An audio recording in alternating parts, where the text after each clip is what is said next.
Tonight we build up to one of the most historic matches ever held on New Zealand soil. In production with the OBR Foundation, this is the final test match, the All Blacks and the British and Irish Lions.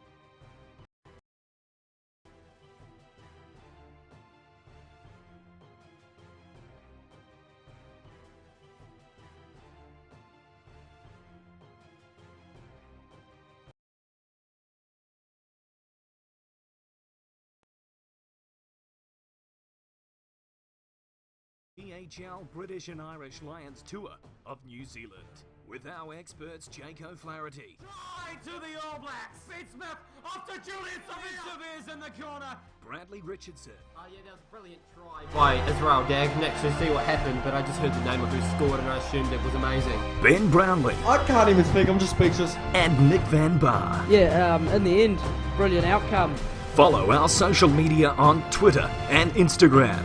Live and on demand on YouTube. Kia ora, good evening. Welcome to the final test match, the final of 10. Bradley Richardson is alongside me. You're excited about this, Bradley? Mate, I'm absolutely fizzing. I said it last week, and I'm more fizzing than a packet of Mentos being poured into a bucket of Diet Coke. I'm absolutely fizzing, Jake O'Flaherty. Yeah, thank you very much, Bradley Richardson. 21-24 last week. The Lions took it and brought it to 1-1. Not really what a lot of All Black fans expected. What a lot of Lions fans hoped. And we're in for a ripper tonight. Yeah, well, it was a tale of 14 versus 15 last week, and the Lions found a way to get it done in what was a very both two-sided match. Even though the All Blacks were down to one person, the All Blacks had the potential to win it. They couldn't quite in the end. They couldn't get the job done. You mean they were down to 14? They weren't down to one person? No, but they were down one person. Yeah, if you take one word out, they're okay. I think we all knew what you meant, Bradley. Last week's match, before we get on to this week, refereeing. Your thoughts on the refereeing last week and what we've got tonight? It was very to the law. Sometimes refereeing, you just got to let it play. Last week with the French referee, what they tend to do in general is they adjudicate directly to the law. You know, it makes not very flowing game, but you get the right calls in the end. Yes, well, tonight marks a 39 test streak at Eden Park. The last loss was against France in 1994.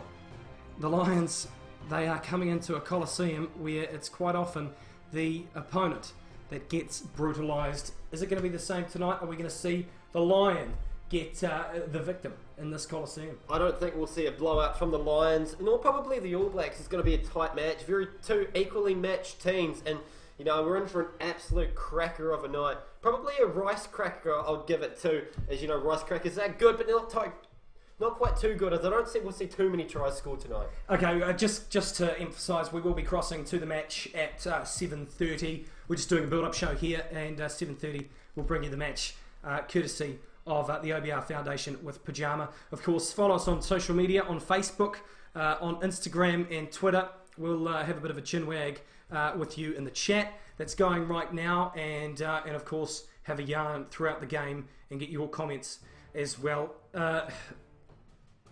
On that topic of Eden Park though, Anton Leonard-Brown, Geordie Barrett, Rico Ioane were not born the last time that the All Blacks lost at Eden Park. I'm one of those people as well. Bradley Richardson the same. We weren't born. 11 teams have tried since 94 and 11 teams have failed in that time space. A man who's going to be at the game at Eden Park to soak up all of that atmosphere is Sean Cullen-Wright, and I caught up with him yesterday. With the game tomorrow, it's going to be awesome, and the things that make it awesome are the fact that the Lions are bringing a bit of niggle. They're really good tourists, aren't they? They're so friendly, like they've been waving at the forwards have been waving at the opposition in the lineouts. That's brilliant. They're great to have here. But it's going to be awesome to beat them because they've got a sniff. Like last week, you sort of quite comfortable until Sonny Bill went off, and it was exciting because like, what's going to happen now? How are the boys going to respond? And this weekend, the Lions have got some self-belief in them in Northern Hemisphere rugby, and it's going to be great to smash that. You're looking to get a few beers down here, enjoy what Eden Park has to offer? Yeah, don't really need beers. I don't like paying over the odds for a really average beer, but I'll certainly be enjoying the atmosphere. And with the Lions there, and the Lions fans are going to help make that atmosphere. They can certainly sing a lot better than us. They're quite passionate, which is good because they can also have lots of fun when their team's not winning, which I guess is part of the reason they sing and do all that stuff so well. Whereas we take it a bit more seriously, but we'd love to see a good contest as well. Yeah, Sean Cullen right there. A little bit biased New Zealand supporter, although later on in the show we'll bring you someone else who's a little bit more biased. Bradley, before we do that though, let's go through this Lions team. Let's have a look at this Lions team to face the All Blacks. Marco Vunipola, Jamie George, Tyke Furlong, a completely unchanged 23. The first time in 24 years that's happened to the Lions. Alan Wing-Jones, Maro Itoje to complete the tight 5. Sam Warburton, the skipper, is at 6. Sean O'Brien, Talupi Faletau with Colin Murray, Johnny Sexton, Elliot Daly. He played well last week. And a man who, kicked the team to the win was Owen Farrell, Jonathan Davies, Anthony Watson, and Liam Williams, the reserves. Yeah, well, it's an unchanged lineup from last week. Had to mention in the chat, Brendan Hardwick wishes that Finn Russell and Greg Laidlaw had made the team. Unfortunately, no room for any changes this week. And the reserves as well, Bradley? Yeah, with 16, Ken Owens, Jack McGrath, Kyle Sinclair, your front row reserve with Courtney Laws backing you up in the locks, and CJ Stander being your loose forward reserve, and into the backs of Reece Webb, Ben Teo, and the ever-impressive Jack Noel. Yep, and that is it. Your 23 men that are going up against the All Blacks in a huge, huge tussle tonight. Weather conditions are going to be playing a massive part in tonight's match. What way is it going to sway if we see wet, if we see absolute pouring down with rain, or if it's a dry? Yeah, well, there's been a little bit change today, and there's actually only 10% a chance of rain before 9 p.m. So we're looking for a dry match for the majority, which some believe will play into the All Blacks' favours, although it's going to be a chilly 13 degrees. That the British and Irish men are probably more used to the cold weather, but I'm sure the All Blacks, and Aaron Smith especially, will pull out the long skins, and they'll brave the ice cold tonight.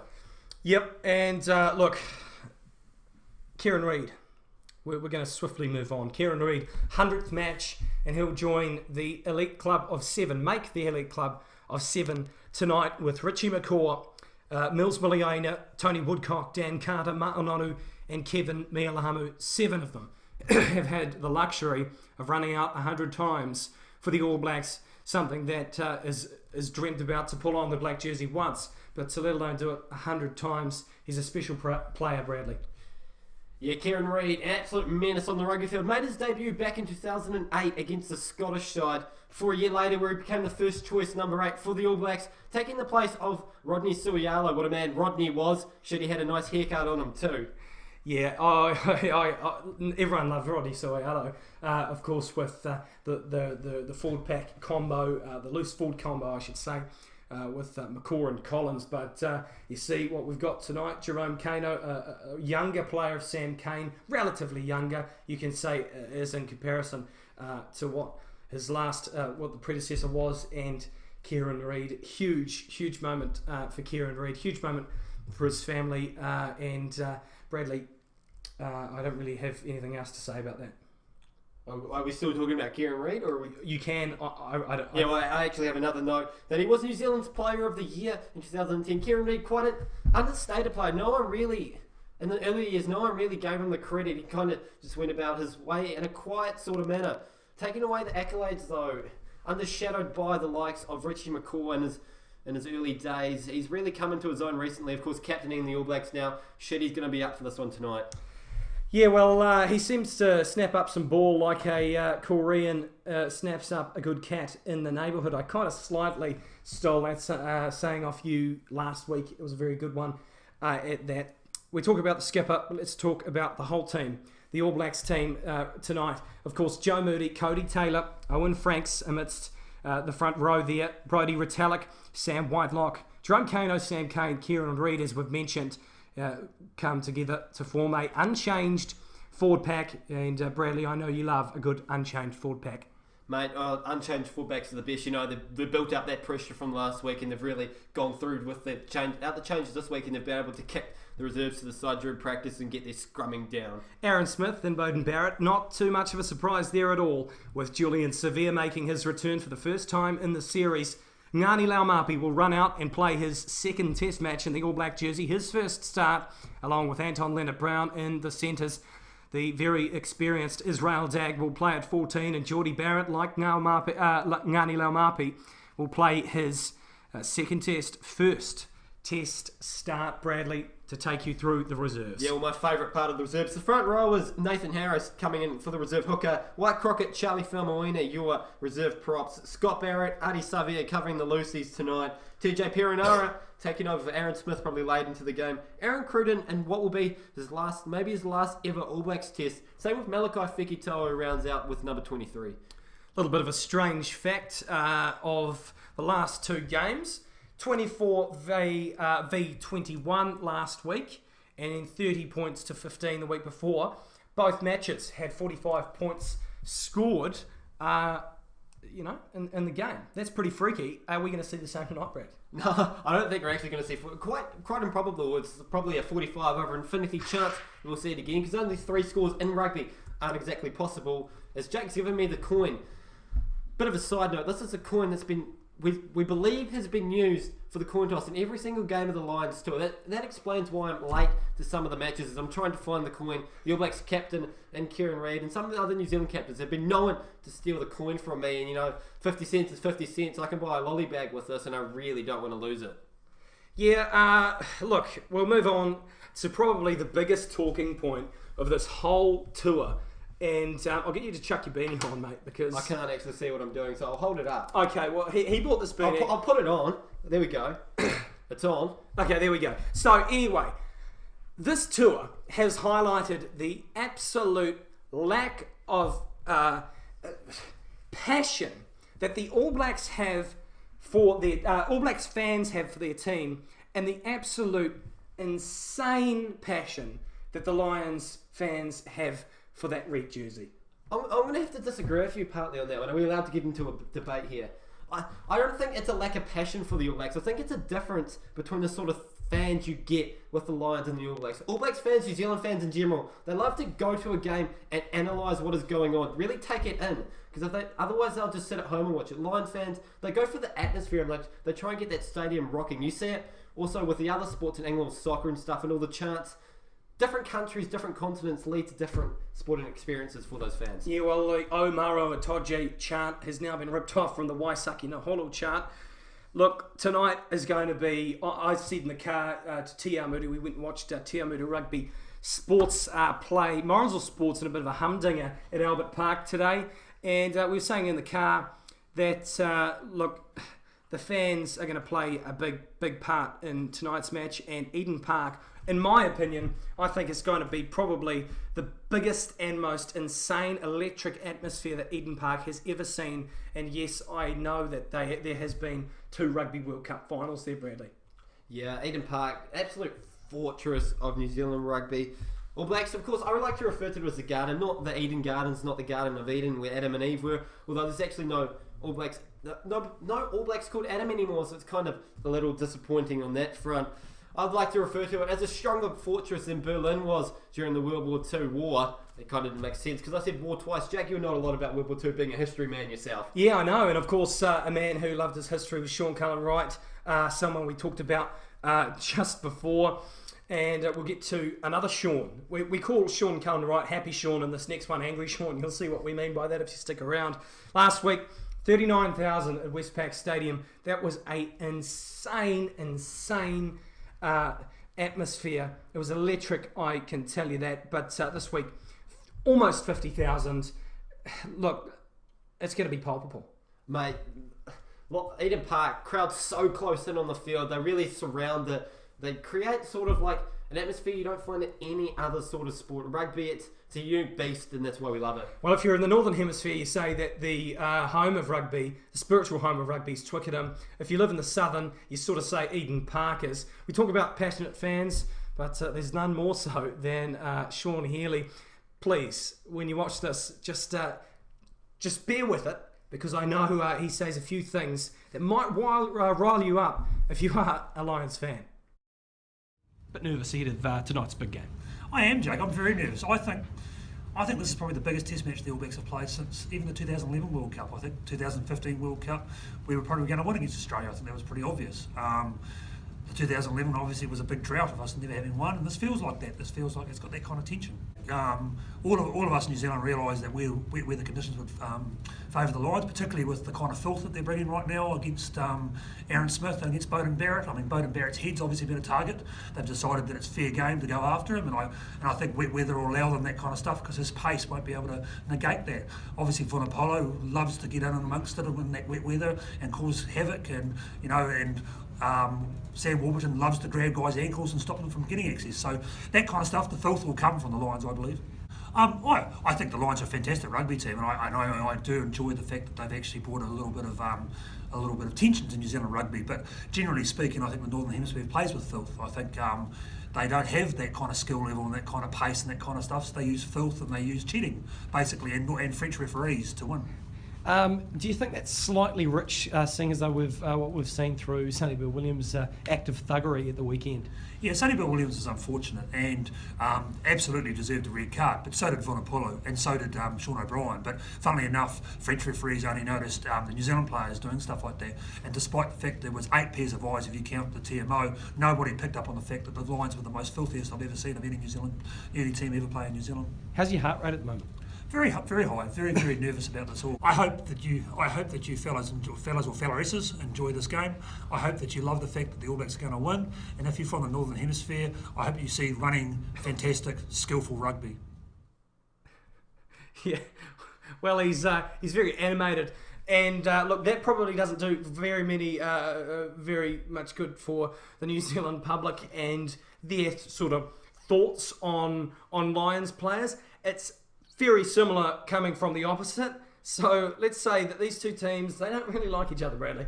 No, you saw that after the game and they had the little scuffle even after the game had finished. But I think they can all agree that they like the game of rugby. Of course, rugby's got a lot that goes on into it. Something happened with me and Jake today when we attended the Morons with Te Awamutu game. We got into a conversation. It started from the point that everybody says ruck times, We started thinking about all the other times there are in rugby, because we have the ruck time, we have line-out time, we have half-time, we have full-time, we have time on, time off, and all those sorts of things. There's a lot of them. Personally, my favourite is ruck time, because you get to say the ruck. A lot of referees yell it out. Jake, what would be your favourite time? Yeah, well, I'm a referee. I know I say ruck time quite a lot, and say it like that, like I'm very excited. Look, my favourite time is try time in a game of rugby. I love a good try. I love a good meat pie, certainly in the corner. A good conversion, a good converted try is very good as well. But look, I mean, try time, you can't beat it. Yeah, what's your favourite part of it? Is it the ball touching that ground, that chalk, that nice grass, or is it the referee blowing his whistle, or when the music starts pumping afterwards? Yeah, well, it's the whole experience of try time is very good. You get that electric feel of jumping. It's a little bit of a letdown if you place it, but if you get a good dive in, it's very quite good, I must say. And so look, the whole experience of try time just it tickles my fancy. Yeah, I know you're a bit of a Darude Sanderson, Sam. Is that your favourite song to go along with the try time? Yeah, well look, hey, yourself and myself, we are the ground announcers for the Thames Valley Rugby Union, a part of the Chiefs province here in New Zealand, like Waikato Rugby, like counties Manukau, Auckland, that sort of carry on. We're the ground announcers for that hissa of a province, the mighty Swamp Foxes. We're really pumping them up here. We're not getting paid to say that, but Sandstorm is the entrance song for the boys when they hit the field at the Pyro Domain. Yeah, there's nothing like running out to a game of rugby playing Sandstorm. I think I would improve my performances if I did come out to Sandstorm. Mate, I'm saying it too much. Just can't keep it on my tongue. It's too slippery. Although there are some other songs I would like to come out to, Sandstorm definitely takes the cake.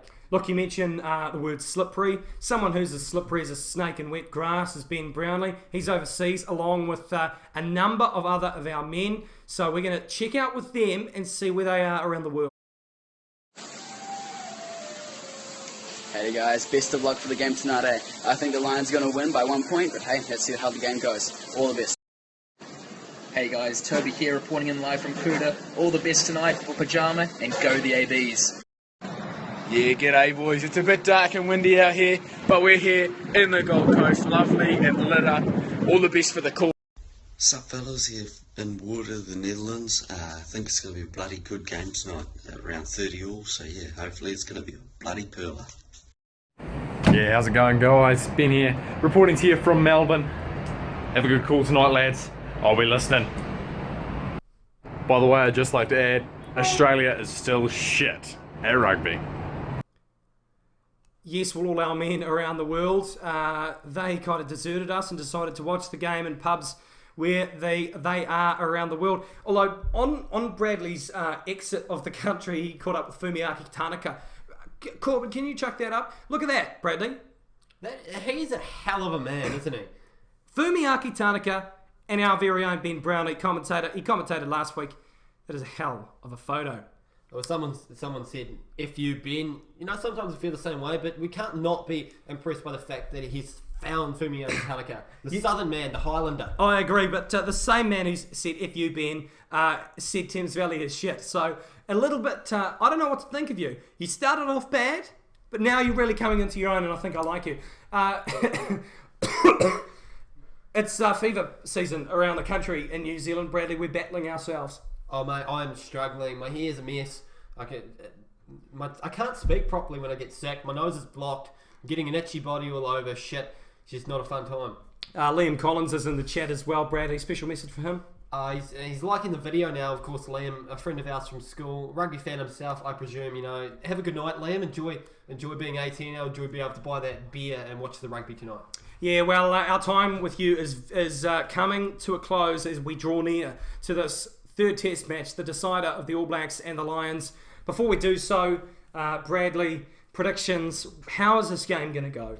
I've got my score written down. I'll start with that. 30 points to 10 to the All Blacks. Although saying that, I wouldn't be surprised if the game is close, but I wouldn't be surprised if the All Blacks also run away with it. Game go either way.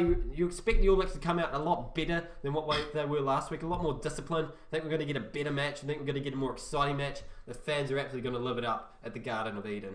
Yeah, a huge game. Probably one of the most anticipated matches in history of All Black rugby. Certainly in modern day. This really does compare to the 2011 Rugby World Cup final here in New Zealand. The fan base around the country, the Lions, have gone nuts, and we're in for a very special treat this afternoon, this evening. I'd just like to point out, Bradley, before we do go, and we've only got about 30 more seconds, someone's mentioned that same man has said that the South Waikato Tritons are better than Thames Valley. Yeah, well, I've played the South Waikato Tritons. Good Shield man myself, represented Morrinsville. We lost to them. They were bloody good that year, so I can't really disagree with the fact that they're better than Thames Valley. Yeah, look, I mean, the Corinthians are my sort of team in that aspect. Anyway, we go away from the topic a little bit. Let's come back. The All Blacks versus the British and Irish Lions will be brought to you in partnership with the OBR Foundation by us boys here at PYJAMA. Stay tuned for the third Test match, the decider. The All Blacks versus the British and Irish Lions.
is proud to bring you the 2017 DHL British and Irish Lions Tour of New Zealand with our experts Jake O'Flaherty. Try to the All Blacks. Sid Smith off to Julian Severe's in the corner. Bradley Richardson. Yeah, that was a brilliant try by Israel Dag. Didn't actually see what happened, but I just heard the name of who scored and I assumed it was amazing. Ben Brownlee. I can't even speak, I'm just speechless. And Nick Van Bar. Yeah, in the end, brilliant outcome. Follow our social media on Twitter and Instagram, live and on demand on YouTube.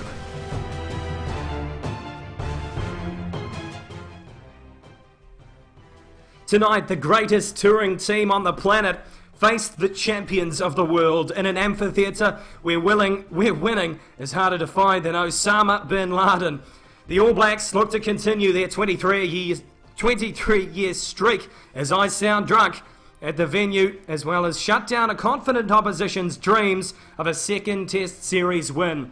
The Lions, on the contrary, have backed their opposition in a corner and have their fellow countrymen biting their nails tonight. July the 8th will witness one of the most historic and important rugby matches in modern history. Kia ora, good evening, I'm Jake O'Flaherty. Welcome you into Auckland for the decider, the All Blacks versus the British and Irish Lions.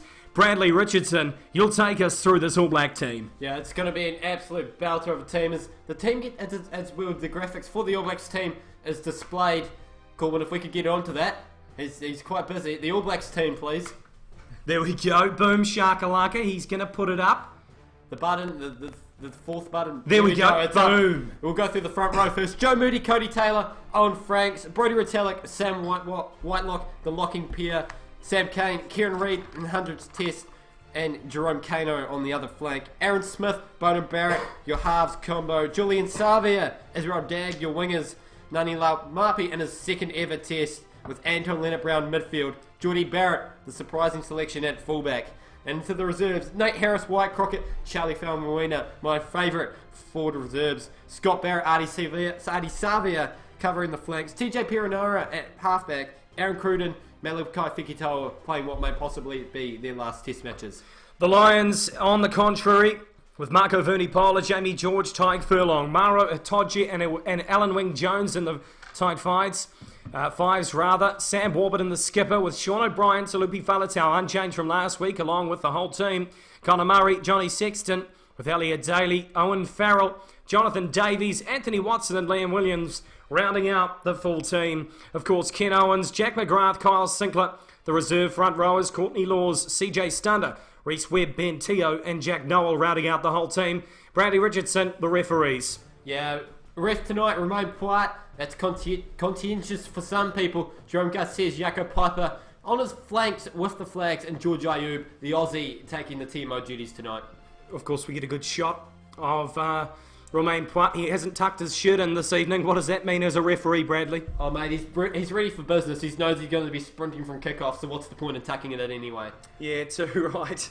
He's ready for this. It's his second decider in a Lions series. I'm all over the place tonight. I can assure you I haven't done some good cocaine in the Eden Park toilets, Bradley, but I know Ben Brownlee did in Westpac Stadiums last week. Yeah, well, he got really down onto those lines. He did them well, and he came back better off for it. Boom shakalaka.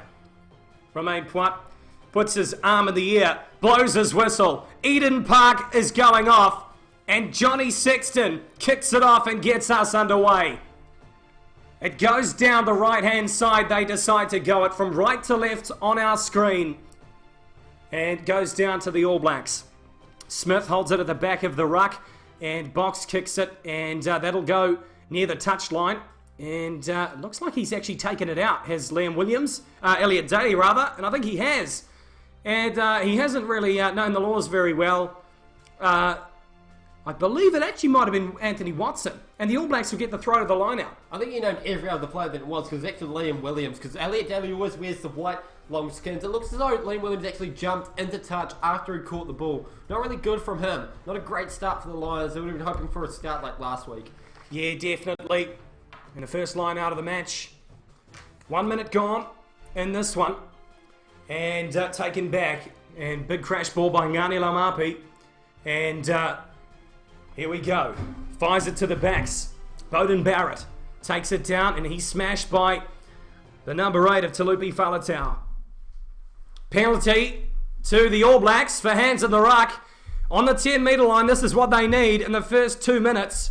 This is kickable for Beauden Barrett. Oh, it's debatable whether it's kickable for Beauden Barrett on some nights. 40 metres out, a little bit to the right. It should be a decent kick for him. Great to get the nerves settled with this one. Yeah, and as Sam Warburton sees himself up on the big screen, he's not too happy because he gave that one away. And not the greatest by the skipper. But must say, I do feel for Peter O'Mahony, who captained the Lions here 2 weeks ago, and now he's in his suit with the rest of the boys who aren't even playing. Yeah, well, it's a bit disappointing. You wonder how that's happened. Must have been an absolute shocker of the match in good old Warren Gatlin's eyes. Of course, the Minister of Defence, as Jake mentioned in his preview of the match, if there's still time to read that on pyjama.co.nz, Jake's first piece for the side, and shit, it was an absolute perler. Yeah, thank you very much, as I blow a cough away to the left-hand side of my face. And Beauden Barrett, dead in the middle of the field with a 40-metre kick. It's a bit of a stressful time for me. It kind of sounds like I've had a stroke, Bradley. I think you'd be a lot more stressful if you just had a stroke. Yeah, well, I tell you what, who's had a stroke of a kick, and that's Beauden Barrett. He's shanked that, hooked it off to the left-hand side of the uprights, and the Lions fans are vocal. They are absolutely crazy tonight. Oh, the stadium is absolutely going off. I can see it rocking from up here. I can actually feel it. It's swaying. There might be an earthquake, or it might just be the Lions fans. Yeah, too good. They boot the shit out of it off the 22 to the Lions, and it's snapped up by Geordie Barrett. Passes to his brother, is Beauden, and he puts it back into the sky. Comes down for Johnny Sexton. Perfectly timed tackle by Geordie Barrett. Good chase, and the All Blacks have it. In a stolen turnover, the All Blacks, well, are looking dangerous in this first opening 3 minutes of play. Aaron Smith, fast off the line of the Lions, but play on, says the referees. Cody Taylor takes it down on the 10-metre line near touch line on the field. They go the same way. Bit of a grubber kick through, and Elliot Daly has to snap it up. And now he's under pressure, but he's not isolated. His men have helped him out, and they'll look to clear after passing it off to Talupi Faletau.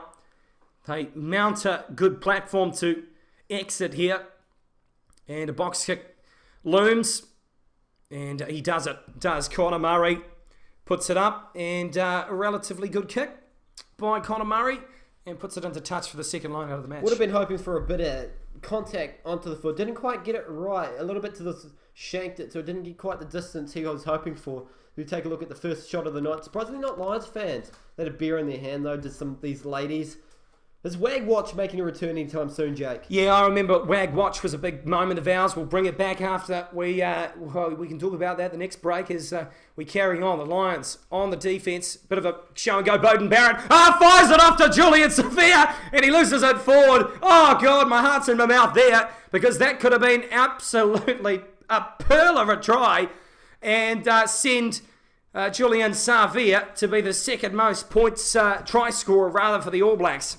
Shit, that came out of absolute nowhere. Shows that the All Blacks can really get something out of nothing. Quick line out, threw it wide with the Lions. Couldn't see the ball. Maybe they were blinded for a moment because shit, they had no idea how to react, and really handling errors were defence for the Lions on that play. Well, it's on like Donkey Kong tonight, but the emotions of this game are running high, and you can sense it here at Eden Park. Yeah, I just had a fan say to me on the way in, shit, I'm nervous for this one. That's all he said, no idea why. Maybe I just overheard another conversation with someone else. I am quite an eavesdropper, but, you know, I think I did get from it that he was nervous.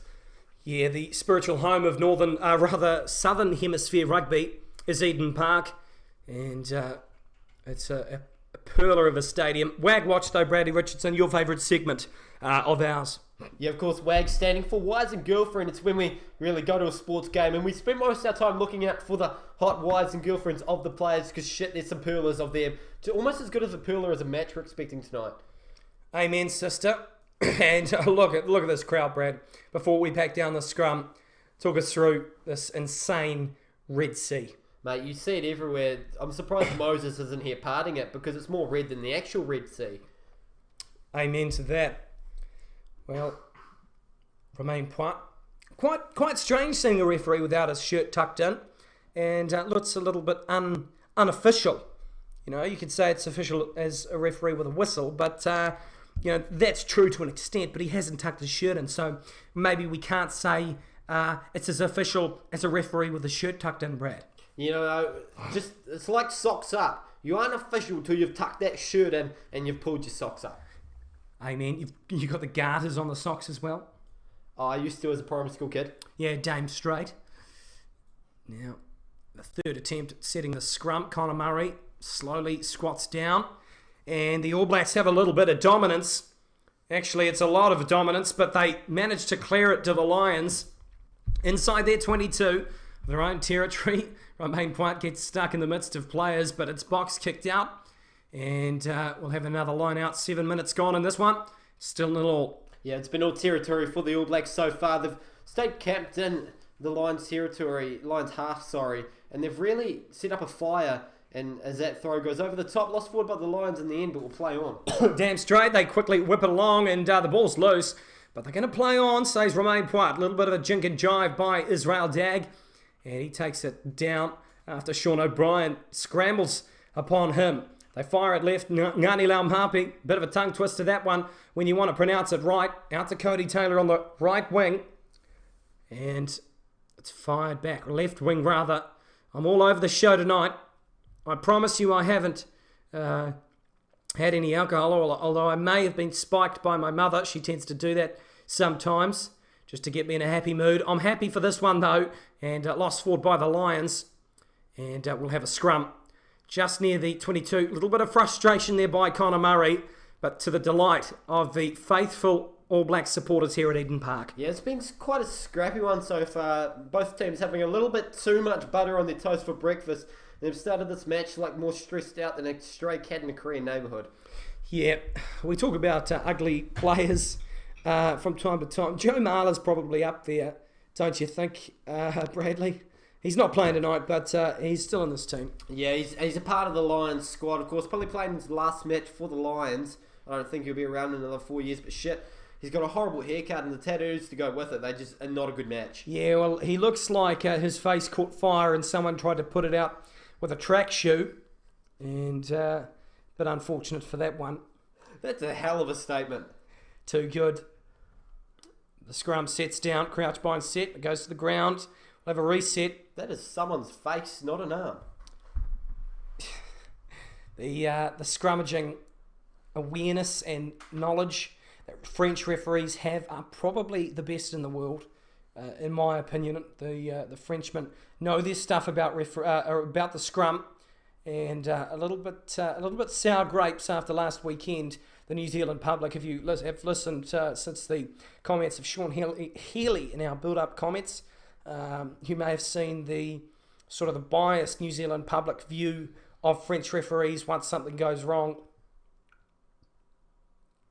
Crouch bind set, and Smith feeds it. They're in a good attacking opportunity here. They go left. Beauden Barrett has it, and he slips through one, but taken down by Jonathan Davies. Has he won the pill? No, he hasn't.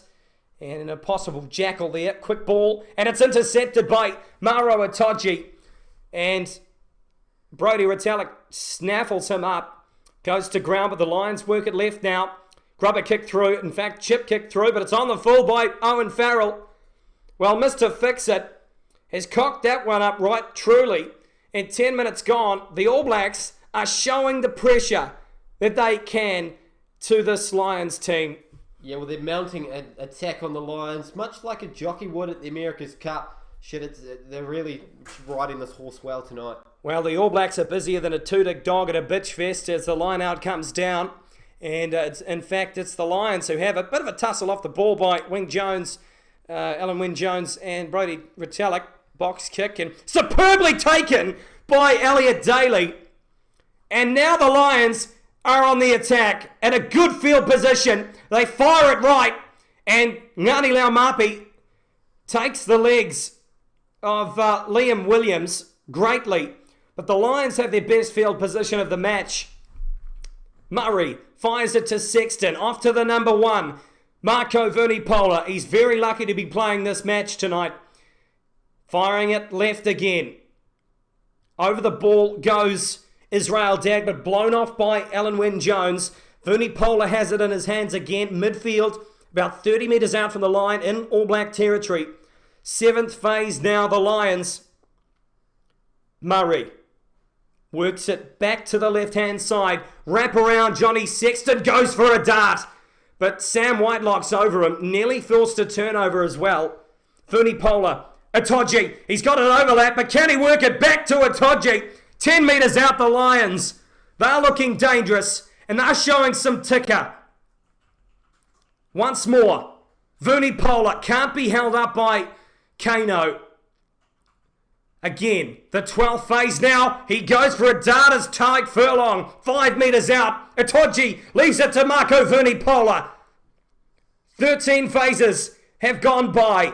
Murray fires it right. They're in midfield now. Sean O'Brien, 3 metres out. Connor Murray fires it to Sexton. They feed it to the backs. Overlap but intercepted. Bowden Barrett, can he put his foot down? Offloaded. Ngani Laumape. He's off on a run. Holy shit, he's like a chicken being chased by Ronald McDonald. But he's fired it back in after 90 metres of running to Anthony Watson. Now the Lions need to snaffle this one up. They retain the possession. And I need an inhaler because my voice is going numb. Counter-ruck by the All Blacks.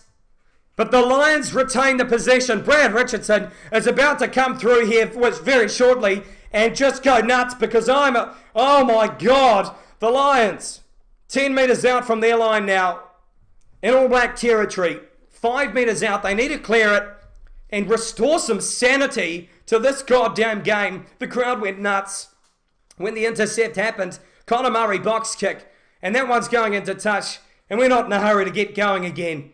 The bloody pressure in this match is getting turned on its head like a coin toss before a match. Bowden Barrett, you could read the intercept from a mile away, just couldn't quite get away from Elliot Daly.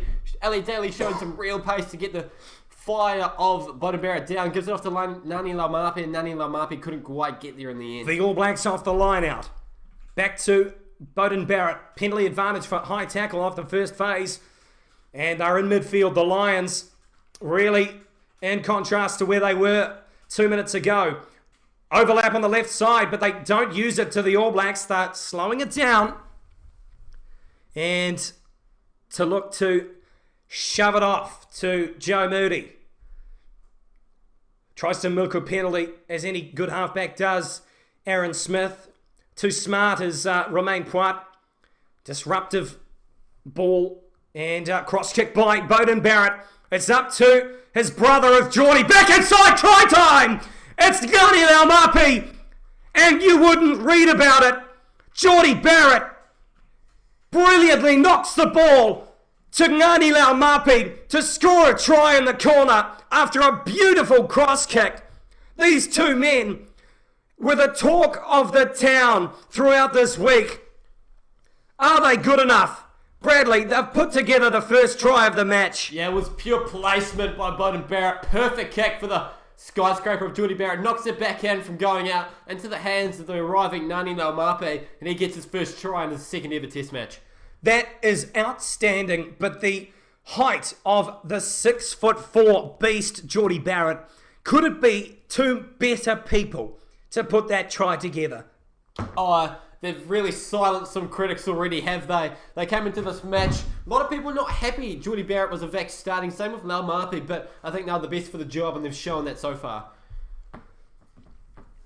Bowden Barrett, well, he's class. He is class.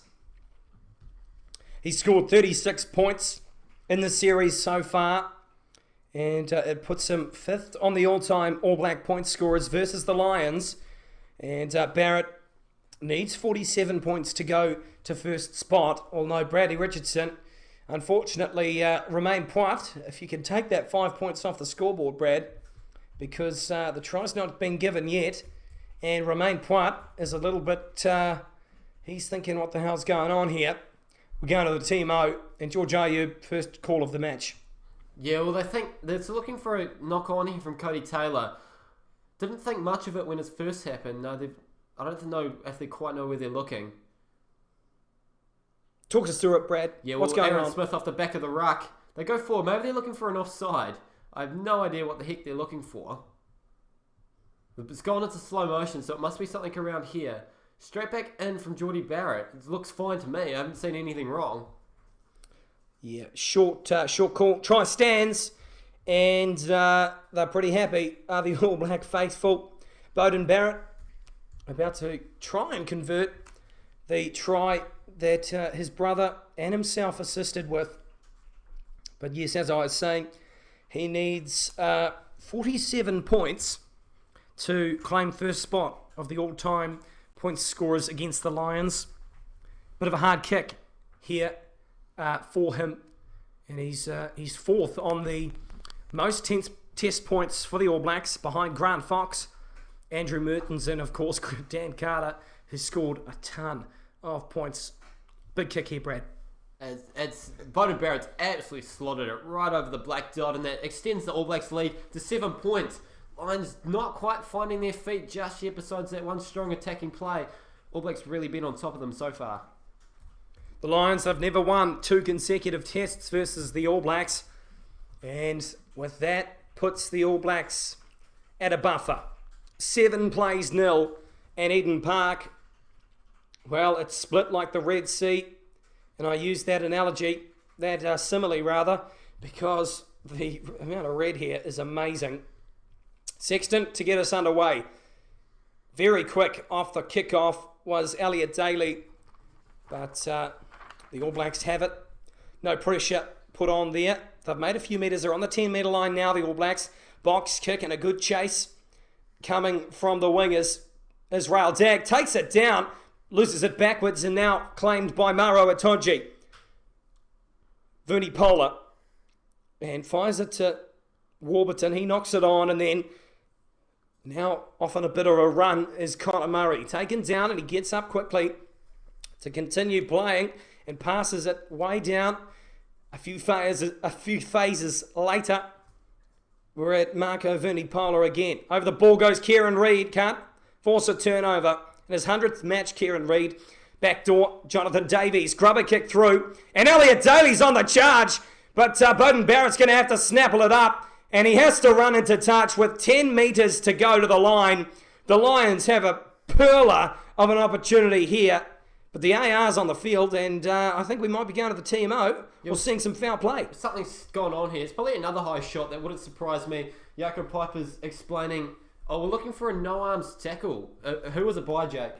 Oh, well, it may have been by Beauden Barrett, but I think it may be even, in fact, obstruction from what we saw from Jaco Piper.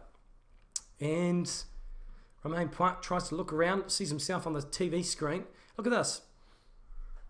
Okay, possible penalty, but in all seriousness, the Lions would get better field position from where they are at the moment. So do you want to take it? Brad, talk us through what's going on. I really don't think that is a penalty. Israel Dag's retreating from a kick after it's happened. Look, they're going to penalise him, I think. Wrong call in my eyes, but there's nothing really you can do. It's letter to the law. That's how these French referees are. No leeway for anything in this game of rugby. Yeah, well, what he's done there, Romain Poit, he has seen some sense in the fact that yes, it's a penalty, but he's going for the line out because it's better position for the Lions. Big moment of the match, this 17 gone, Brad. Yeah, well, it's happened from the Lions again. They find some way to get themselves into good territory. Got to finish it off so far in this match. Get some points on the board, get themselves back into this game and try and exert some dominance. Jamie George fires it to Sam Whitelock. Bit of a strange move there as he passes to a fellow man in the line-out on the top, Alan Wynne-Jones. And now the maul's going backwards. It's been called once by the referee, and he's told to use it is Connor Murray. In fact, no, that's still on their once call. Warburton comes off the back and fires it to Davies. 20 metres out the Lions. 16 metres, you'd say, now after another phase. They're playing under advantage. So a possible penalty, possible 3 points to knock it back to 4 points, the difference. But are they going to take it? Bit of a bomb kick and a good chase coming by the Lions. Taken by Israel Dag, though, pretty safely and not rolling away. So Romain Poit comes back for the penalty. What do? Do you take the 3 and narrow it down as a sensible option, or do you go through it all, Brad? Yeah, it was the Southern Hemisphere team, so of course you're going to take the 3. They'll take the 3 from 90 metres out if it was in the first 20 minutes with this team. Yeah, Owen Farrell, he's done that. He's put it up, and he's going to go for the sticks. Make sure to follow us on Instagram, Twitter, tweet us, and like us on Facebook. Send us your photos of where you're listening to us from around the world. We've had a lot of people listen to us in a lot of strange places. I imagine probably someone on the toilet is listening to us right now. So enjoy what you're doing. Have a good time. And I hope that my voice is very soothing for the process of what's going on for you. 71% this tour, Owen Farrell. And in kicking, of course. But Brad Richardson, of course, our donations as well. Yeah, well, you can donate to us if you feel the need to help us keep the lights on, because it does cost money to do this sort of thing, and all that money will go towards running Pyjama. Go to pyjama.co.nz/donate. You can donate through PayPal, however much you want. We'd greatly appreciate it. Even a cent. Show your gratitude. We'll give you a shout out. We might even high five your kids if you're lucky enough. Yeah, that is if you have kids too. I mean, we could find your husband and find you and both give you a high five, and then you could transfer it. But kick goes down the middle. Very textbook by Owen Farrell. Very typical by him. And it's 3 points to 7 after 21 minutes gone here in this third test match at Eden Park. Yeah, it's been a good start by both teams. All Blacks just a little bit more as Beauden Barrett gets told no by the referee, Puat, but he'll tell yes this time as he can actually get it underway. And we get back underway. And fires it in. And knocked back beautifully by Geordie Barrett. His size is immense. And the All Blacks have it again. Kieran Reid. About 30 out from the line. Rather, about 35 you'd say. Another cross kick. And Julian Savia on the other side of the field. He goes for a run. Can he link up? No, he can't. Put someone on their ass. And he's 5 metres out. The All Blacks looking hot. Can they work on this? Again, Barrett finds Leonard Brown, the chief, passes off to a teammate of Sad Kane and loses it forward. The Lions have it again. Talupi Faletau. They're playing under knock-on advantage. And they'll come back for the scrum. Well, there's an opportunity gone begging for the All Blacks, but disruptive by the Lions. That's what they want. Yeah, well, Julian Savia absolutely bowled the shit out of Liam Williams trying to make the cover tackle. Couldn't quite get past the next one. Great scrambling defence by the Lions. Good pressure at the ruck, causing mistakes by the All Blacks as knock it on midfield, right between the posts. Yeah, damn straight.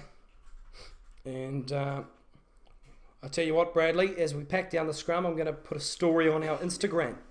Is that the first one? No, it'll be the second or third. But how do you do this? Oh, here we go. Boom. Look at that, Bradley. I'm going to story on the Instagram right here. Is it a bit of a boomerang? Yeah, if you just scrambled upon this, make sure you tune in as Marco Vunipolar's on the ground. And Brad, you're hissing for this, aren't you? Oh, mate, I'm hissing more than a bloody king cobra in Indonesia. Felix would know about that because he's currently in Bali. We'll try and get a word from some of our overseas compatriots tonight. Try and get a photo of where they're watching the game as they should be. Good New Zealanders. They are maybe having a couple of beers if you're the case of Nick. He might be on the plane home actually from the Netherlands. Of course, Felix and Bali and Ben and Bradley both in Australia. Of course, one in Melbourne, one in Gold Coast. You'd hope they'll be watching the rugby tonight and enjoying the shit out of it. Yeah, well, they're either doing that or listening to us. I can tell you what they'd rather enjoy than that is listening to us. I thought it'd be actually watching the game because... Oh, that's true. Yeah, that's true. Yeah, that's true. Get your facts right, buddy. Yeah, of course. The All Blacks, well, they've got a bit of a buffer. 4 points at the moment. 22 minutes gone in this opener. Ben Smith told to get back in the technical box. He's getting a bit jumpy on the sideline as a water boy. But we'll pack down the scrum. Make sure, as I said, if you tweet us or send us via Instagram, Facebook, whatever, Trevor, we'll give you a bit of a shout out where you're listening to from. Send us where you are listening from, a bit of a photo, and we'll make sure we chuck it on our Facebook and so forth as Murray feeds the scrum. Big shot by the All Blacks. They're going to get a penalty, but they get the ball instead. Quick ball of Beauden Barrett, but he's lost it forward. No penalty, Jake. He spoke too soon. Is that our first commentator's curse? It may have been, but there was a massive hit on Beauden Barrett. That is a perler of a hit. I didn't see who it was, but look at that second shunt by the All Blacks. We've been using perler a heck of a lot tonight. I think that's probably the 20th time. Do we need to get a dictionary out? Maybe a thesaurus, maybe, but Beauden Barrett, he's pretty happy with that. Got smoked by Talupi Faletau. Almost smoked into next week, to be fair. Yeah, not quite a cigarette smoke, but I'd give it more of a e-cigarette sort of smoke, that one. It was there, but not quite. Yeah, well, Eden Park, smoke-free venue, that's probably why. Why don't you think, Brad? Yeah, well, sorry to break your heart and to change your comment. Someone's, in fact, listening from our hometown of Morrinsville. Oh, for God's sake, what's your name? Who's listening from Morrinsville? Oh, Irv. Irv, oh, you legend. Irv is a good man, and that guy, holy smoke, someone's listening in sunny Wales. Is there such a thing? Oh, that's sort of bad of me. I shouldn't say that. That's a bit rude. It is. Oh, JT, love your comment, mate. Don't we all? Quite a funny comment, that one. No, make sure you send us your photos on Facebook and via Twitter as we carry on with the game. He's been a bit of a kick from Johnny Sexton, gone to the All Blacks and kicked back by Israel Dag. Lost forward by the All Blacks on the possible kick return. Tyke Furlong on the deck. Conor Murray looking to clear. 25 gone. Well, almost that. Another box kick, and Geordie Barrett brilliantly offloaded to his brother, and they dance around the mulberry bush to the All Blacks, but they've got it again. Box kick once more. There are some hefty punts tonight. Taken safely by Liam Williams, but Israel Daggs smoked him, and the lost forward comes. The All Blacks have another opportunity, and the faces of the Lions supporters in the crowd are not very happy. Yeah, Israel Dad getting some back for his mate Beauden Barrett. Of course, number 10, number 14, quite closely in numbers, so they share a little bit of a bond, as all numbers do. 1 to infinity, in fact, Israel Dag causing a knock-on from Liam Williams. Liam Williams has been too comfortable tonight. Of course, very first play of the match, taking the ball out, giving the All Blacks that opportunity to get some front foot ball from the kickoff. Warren Gatlin not happy with that one. Zane's just messaged us, and he said he's listening on his Xbox. Upper Hutt. I visited Wellington last year. It was a bloody hisser of a time. I'll tell you that. Have you been to Wellington, Brad? No. Unlucky Oos, the capital of New Zealand. And thanks very much, Zane. You're a good man. Your godson, in fact. Oh, yeah, I've got a godson called Zane. And, that's a different one. No, not him. Anyway, fed off the scrum and bit of a worked move. Julian Savia crash ball midfield. After a bit of a worked play, Geordie, in fact, it's his brother, Beauden Barrett, goes on a bit of a dart. And the Lions snap him up. Again, fourth phase now. Kaino. Davies takes him down. Once again. Going around in a bit of a... Didn't really know what he was doing there, is Aaron Smith. So Moody plays halfback, and they work a little bit all over the show here, the All Blacks. 15 metres out, not looking very exciting, but the crowd's saying otherwise. Brodie Retallick, 10 metres out now. He takes it to Barrett. Once more to Israel Dag. He's made some good metres. 5 metres out on this near side of the field, running from left to right, the All Blacks. Smith once more fires it to his forwards, and now a link around. Can they get it? Lost forward by the All Blacks, and now the Lions have an opportunity. Still in the 22, they can't clear it. Donald Butt says, can we give a shout out to my mate Rona? Rona, big shout out to you. Smoke, oh, Maro Itoje. Bradley Richardson, you'll be proud of that bump. Oh, Maro Itoje. They look to clear it now. I'm really needing to take a piss. I'm considering and throwing it to Bradley. But I'm going to hold it in for the next 12 minutes. I tell you what, God's decided to keep it from pissing down in Auckland, and it's great conditions tonight. Box kick, and that goes into touch. We'll have a line out and a chance to settle down and do this all over again, the All Blacks. I'm happy to cover for you if you want to go do it now. Thank you. Yeah, I'm a good man. We've just received another message on. Someone's listening in Cambodia. You're close to one of our mates, Felix, who's currently in Bali as the All Blacks take the line in quickly. They said a driving maul, instantly taken down by Wales. Not illegal, in fact. Aaron Smith got it at the back of the ruck. Oh, they said it again. They're going. He takes it into the hands of Malal Mapi. Bowden Barrett flies it wide to a waiting Julian Savia. Gets ahead of Steamer. Beats one, beats two. Goes up the middle. He's still going. As Julian Savia bumps off Jamie George, who manages to take him to ground in the end. They come again blind on the left-hand side. 30 metres out now of the All Blacks. Taken in a good tackle as Aaron Smith couldn't get the pass away. Julian Savia will take up the halfback duties. Sam Kane's got it in his hand. Gives it short ball to Owen Franks. Lying on top of it is Sam Warburton. Jake, you've made it back just in time. The All Blacks have it, and they have it well. Yeah, Bowden Barrett plays halfback, passes it to his brother, and knocked out by the Lions. And advantage, rather an option of a scrum or line out to the All Blacks. There's a good piss here at the Eden Park toilets. Do you think that Eden Park has disabled toilets, Bradley? I would assume so. You think? Does PYJAMA have disabled toilets? Well, I don't know if you want to class yourself as a disabled man. I think we could go to that point. Some people would agree we are disabled. It's true. Of course, handling errors, 6 by the All Blacks, 3 by the Lions. And we've shot up with subscribers. Make sure you subscribe, because if we don't get 1,700 by the end of the night, we will be killing Bradley's cat. Do you want to elaborate on that, Bradley? Yeah, well, can you elaborate it for me? You've just got to plug your social media. Someone's asked for it. Okay, we'll do it soon, because Bowden Barrett, Aaron Smith takes it from the back of the scrum and fires it off. I say fires it off quite a lot. I need to sort my shit out. Here we go. Big tackle against Geordie Barrett by Jonathan Davies. I'm sorry if I gave you a fright, because there was a little bit of silence, and then I said big tackle, but another penalty of the Lions. Well, that was perfect, because Sam Warburton, Captain Fantastic, steals the turnover and then forces a penalty as well, but a huge tackle by Jonathan Davies against Geordie Barrett. Welcome to Test Match Rugby, says Jonathan Davies. But Bradley Richardson, if we don't get to 1,700 subscribers by the end of the night, Bradley, what's going to happen to your cat? It's going to be killed, Jake.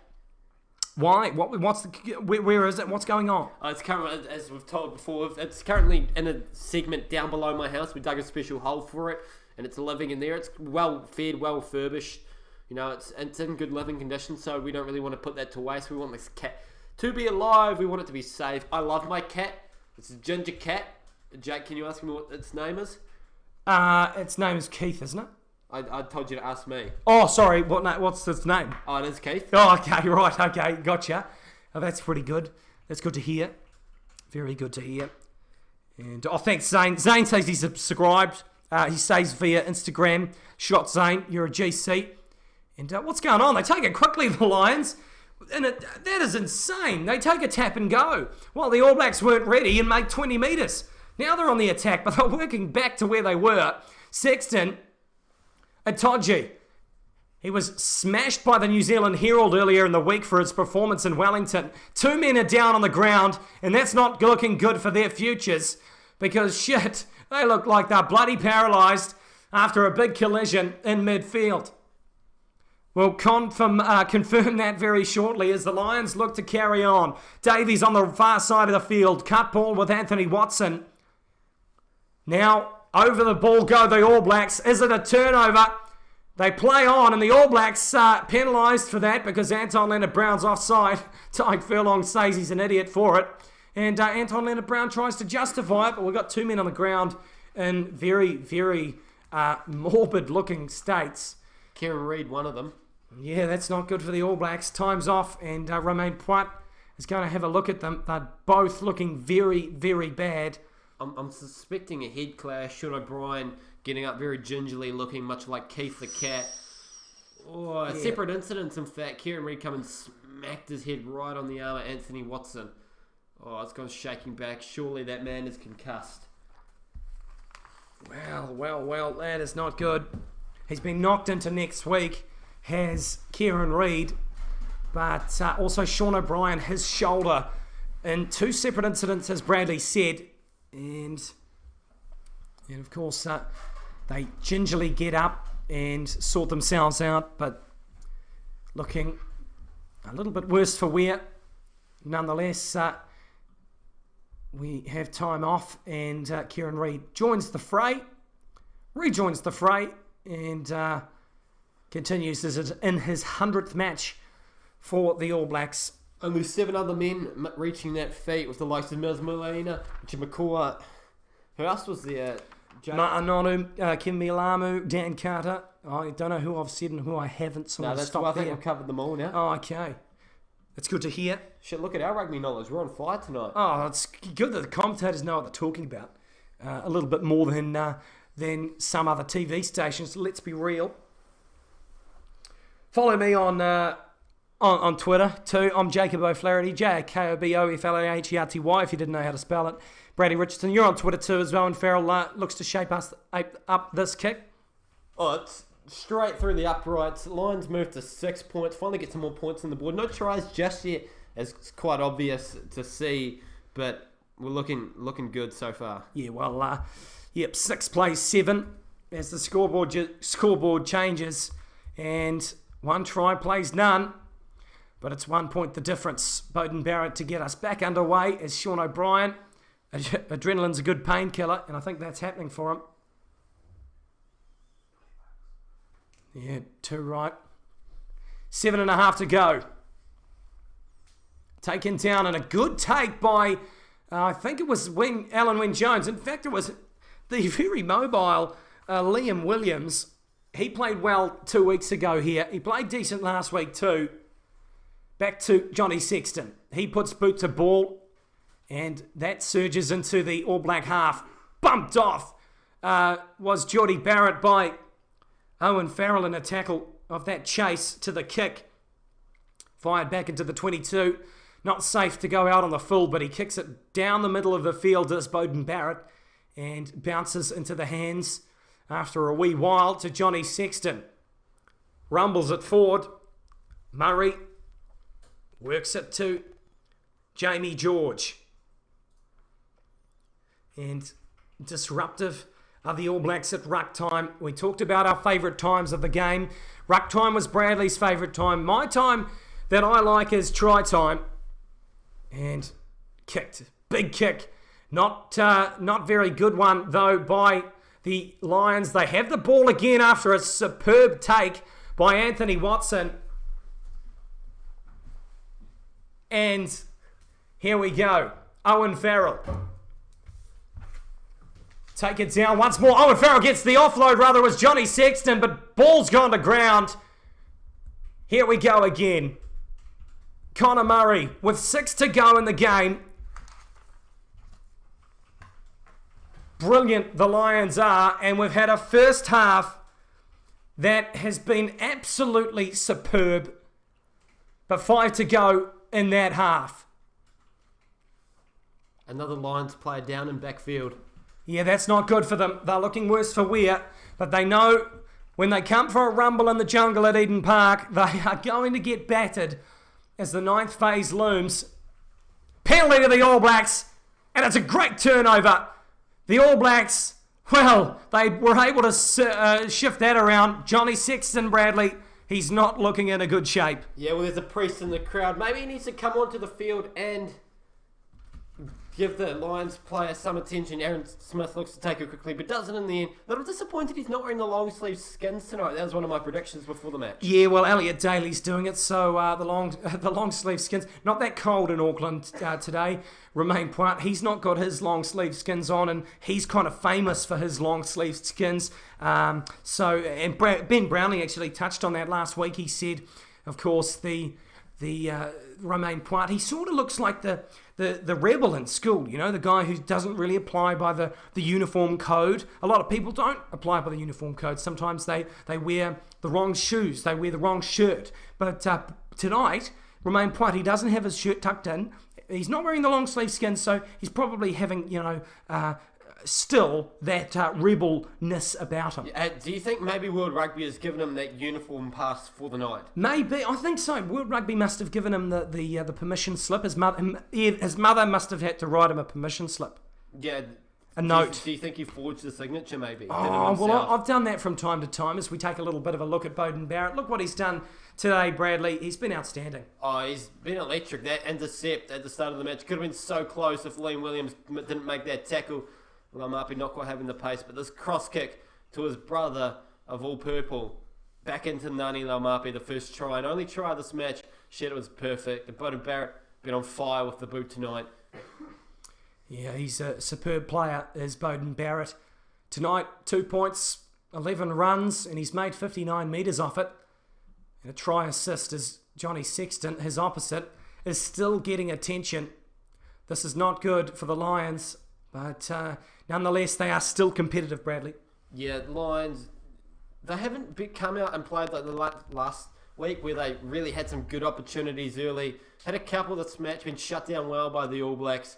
All Blacks haven't really finished the opportunities themselves. They have plenty to put more points on the board as they probably get a few more before the end of this first half. Well, when someone gets up and continues playing after a serious injury in a game of rugby, I'd probably say they're as honest as a man who says he likes Hooters for the food, Bradley. Let's be real. Yeah, because no one likes Hooters for the food. They just carry on and play. They harden up to the players.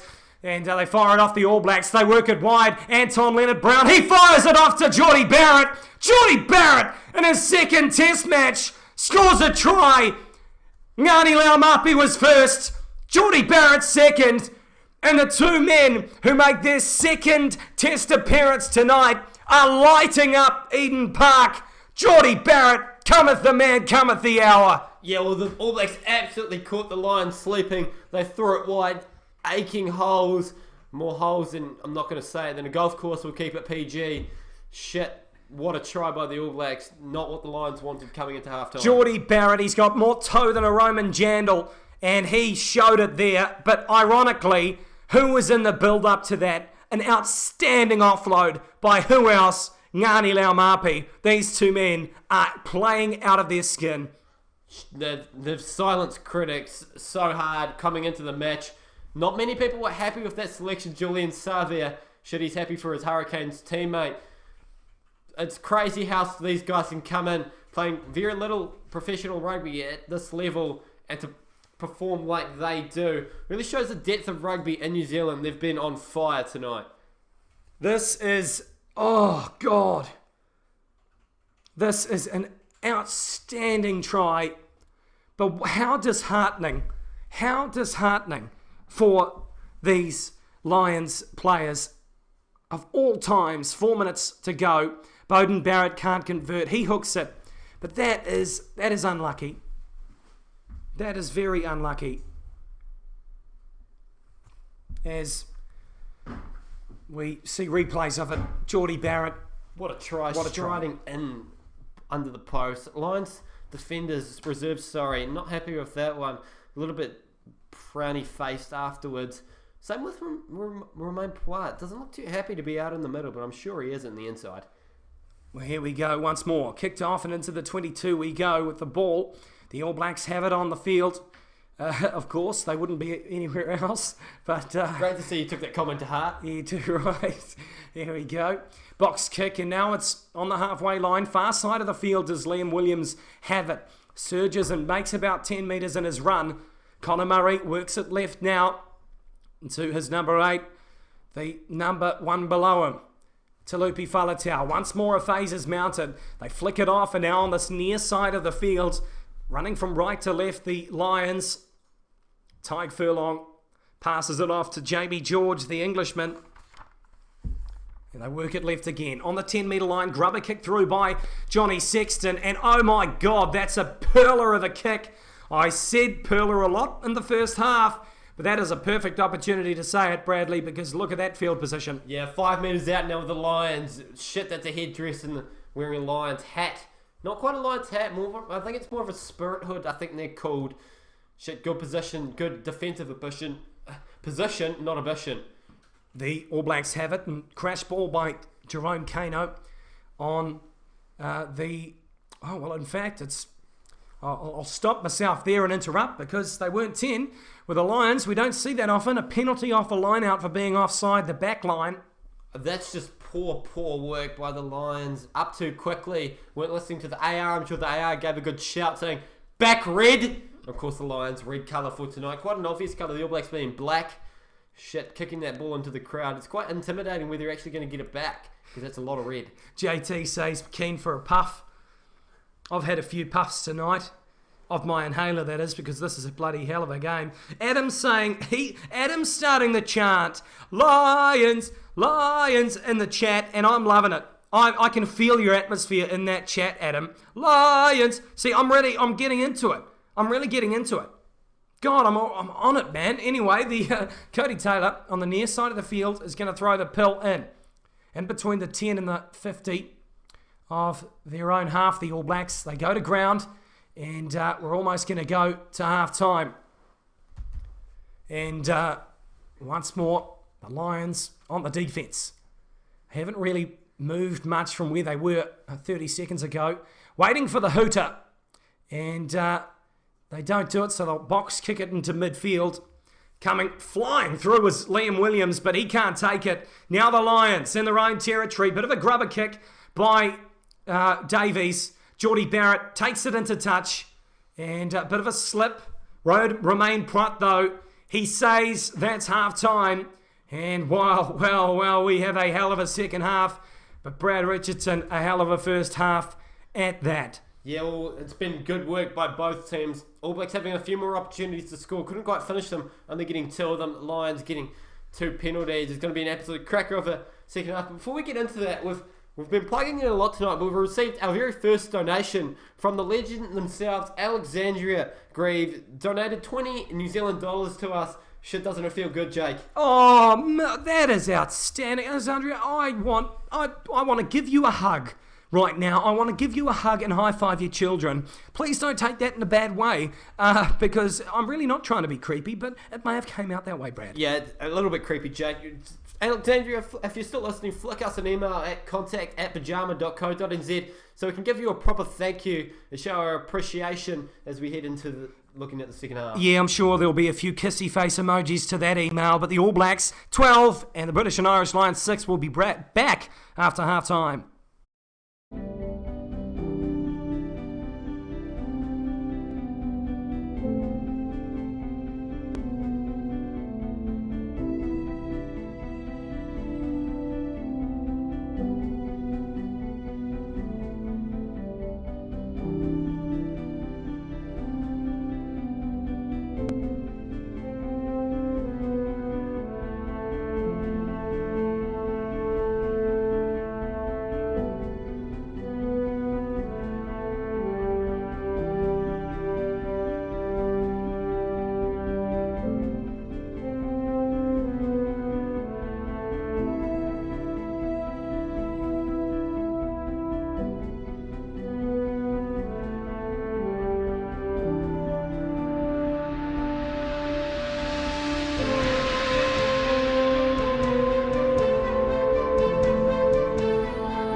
Welcome back to the second half. 12 plays 6 here at half time, but some news over the break, Brad.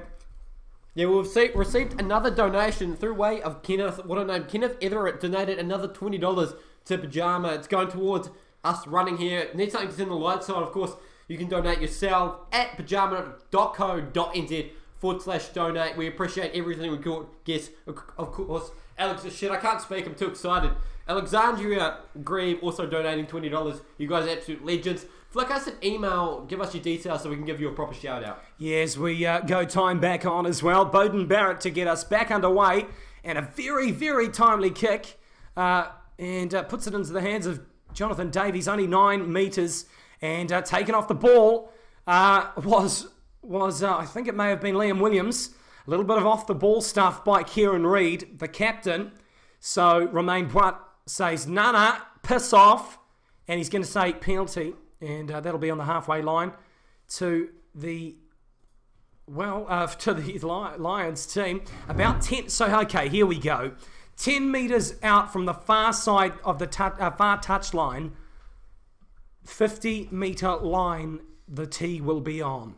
I say the tee because Elliot Daly is going for the kick for goal. Look at this, Brad Richardson. Shit. It's going to be a hell of a kick. He's done it before this too, where he's got some absolute legs on him. Maybe it's the skins that you really compress his power into the legs and give them the oomph he needs.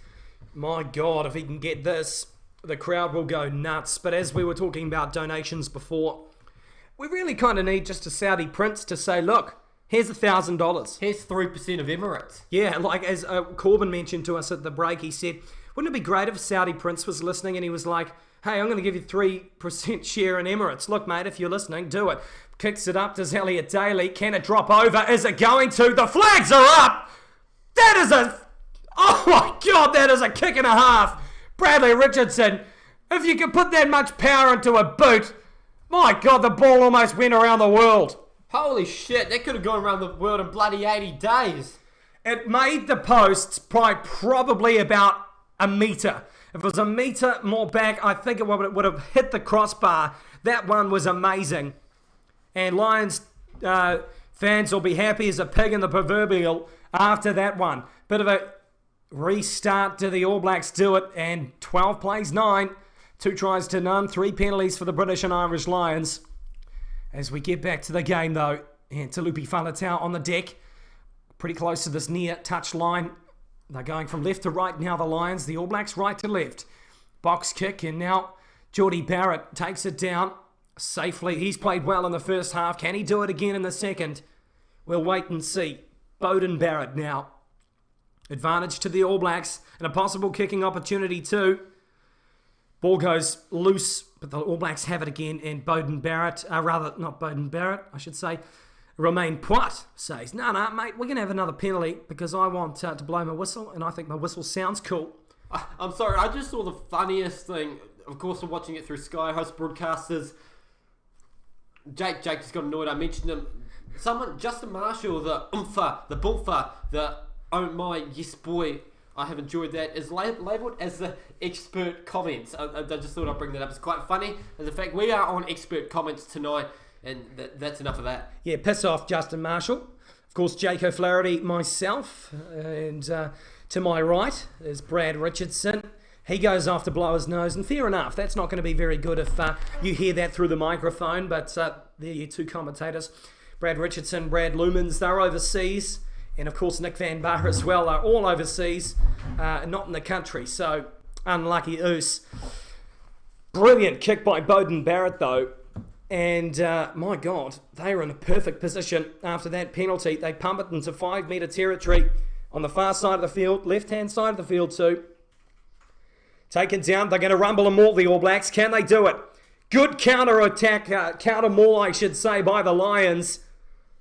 And the All Blacks have it at the back. Kieran Reid, they haven't been told to use it yet. Cody Taylor has it again. It's messy. And they've been told to use it once. They do so, and Aaron Smith, backdoor, Bowden Barrett fires it off to Geordie Barrett. Overlap, but is it forward? I think it might be. Oh, well, that's a huge moment in the game, and a huge moment in the Test series. Forward pass to Julian Savea. If it had been backwards, I would have said that probably would have been good night nurse to the Lions. Shit, that's a hell of a call by the referee. Didn't quite look forward. Oh, that's gone very flat. Might have gone a couple inches forward. TJ Perenara not happy with that. Could put his finger in the air, puts it straight back down. Jordie Barrett, the grimace on his face, shows it all. Yeah, well, we'll have a scrum and the Lions will get the hell out of here. Of course, make sure you like us on Facebook. Corbin, mate, chuck us look at that. Give us some graphics. Oh, look at that. Boom, shakalaka. Like us on Facebook at PYJAMA NZ. And, of course, Instagram and Twitter as well. There are your tags on screen. The scrum happens. And Talupi Faletau, 8-9, chucks it off to Connor Murray. And boots it into touch, he does. And we'll have a line out. The All Blacks will have it. Of course, make sure you send us your photos of where you're listening to around the world. We'll give you a bit of a shout out. Send it through Instagram, Twitter, and the Facebook. Tweet us if you'd like. And we'll have a bit of a yarn with you. Of course, Josh McWilliam, he's in the chat monitoring you bastards. And I'm sure he's having a great time. We'll chat to him soon. Off the line out they go. And, oh well, unfortunate because it's lost forward by the All Blacks. And now the Lions will have a scrum on the 10-metre line of their own territory, dead smack in the middle of the field. Yeah, it's sloppy play from the All Blacks. You really need to execute now. Get back into their work. The mahi, as a lot of people like to say right now, from the first half. Bring over that good work. Make a couple of changes. Lions come out strongly in the second half as a Lions chant looked to start. But only a couple of people getting into it. Not really much to chant about for the Lions so far. They're behind and they're not versing 14 men at this stage. Yeah, that's a good point. Nathan Davies says, good job on the commentary, guys. Thank you, Nathan. You're a good guy. You're a very good guy. And as we look at 10 turnovers conceded by the All Blacks, so that's insane by them. The scrum happens and they chuck it into the Lions. So they slowly comes back. And the Lions have it now. Talupi Faletau. And he's got the ball. And I've been handed a slip to say, because I don't think Bradley's going to be able to say it. Anyway, they carry on and go to ground, the Lions, but it's turned over by the All Blacks. The rolling maul had happened, and, you look at that. Held up beautifully, and by Jerome Kano. Perfect. And turnover, a good play. Holding on by the All Blacks, forces the turnover. Yeah, I love me a good maul stopper. I'm a fan of the no mauls in the game. I think that shouldn't be a part. I think you should be allowed to collapse some more because I don't really see any other ways to stopping it. It's hard once they get momentum on. Really a killer. Quite contrast to the law of offside in the game of rugby, but nonetheless, Jerome Kano found a way and he managed to do it in that maul as we look to get another scrum. Same position for the All Blacks. Let's hope they can hold on to the ball from this one and get some attacking rugby flowing. Not quite the line that Ben Brownlee did with the sniff like that last week. The All Blacks, though, bit of a cut ball. They're looking dangerous here. But it's a crash ball by Anton Leonard-Brown, the big man. He slept in my bed. We'll get to that later, but knocked on by the All Blacks. We'll have another scrum. A bit stop-start here at Eden Park in this last sort of 5 minutes, but... yeah, Anton Leonard-Brown, he slept in my bed, so I tell a story every now and then, probably every game to be honest, because what happened is he came up and stayed in our house for 2 days because he played my brother at rugby. He's from Christchurch, my brother Hamilton, and so that was good fun. Spent some time with him. Never thought he'd be an All Black, but Rajan Abiyasakara, I should say, you're a good son of a bitch, mate. I love you. And you've just given us some cash, given us some chingle via the donation, Bradley. We've opened the donation, and make sure you visit us on pyjama.co.nz. I wrote a little bit of a preview to today's match, and Rajan Abiyasakara, he's given it a donation along with Kenneth Everett and Alexandria Grieve. So thanks, guys. pyjama.co.nz/donate to keep us going, keep the power going at the household. And, the pyjama household has now come to know. Yeah, damn straight. But Brad, we go back to the game. army of support the Lions have. This is absolutely superb. Mate, they could have won World War II at the rate they're going.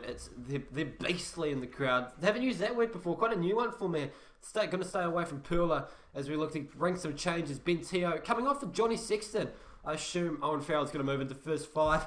Yeah, well, he will do that. Owen Farrell goes to first 5. Ben Teo comes on because Johnny Sexton has gone off, I believe, for a concussion check. But we'll see about that one. Unstable scrum as Brad Richardson has a coughing fit. Hope you're okay, Bradley. Die quietly if you can, please. I'll try. Hopefully Keith dies quietly too if we don't make those 1,700. Yeah, of course. So we've got to get to the threshold of 1,700 subscribers, or else we'll kill the cat. No, we won't. Look, okay. Someone pulled us up on this. We're not seriously going to kill a cat, guys. Holy crap. Sort your shit out. We're not that bad. Holy hell. Look, honestly, we're fluent in bullshit here at PYJAMA. That's how we get by. Yeah, so we're only taking the piss, if you haven't come across that already, guys. But, yeah, interesting. The Lions feed the scrum, and good scrum. They've got a shunt on. And Murray feeds it to Farrell. Farrell off to Ben Teo.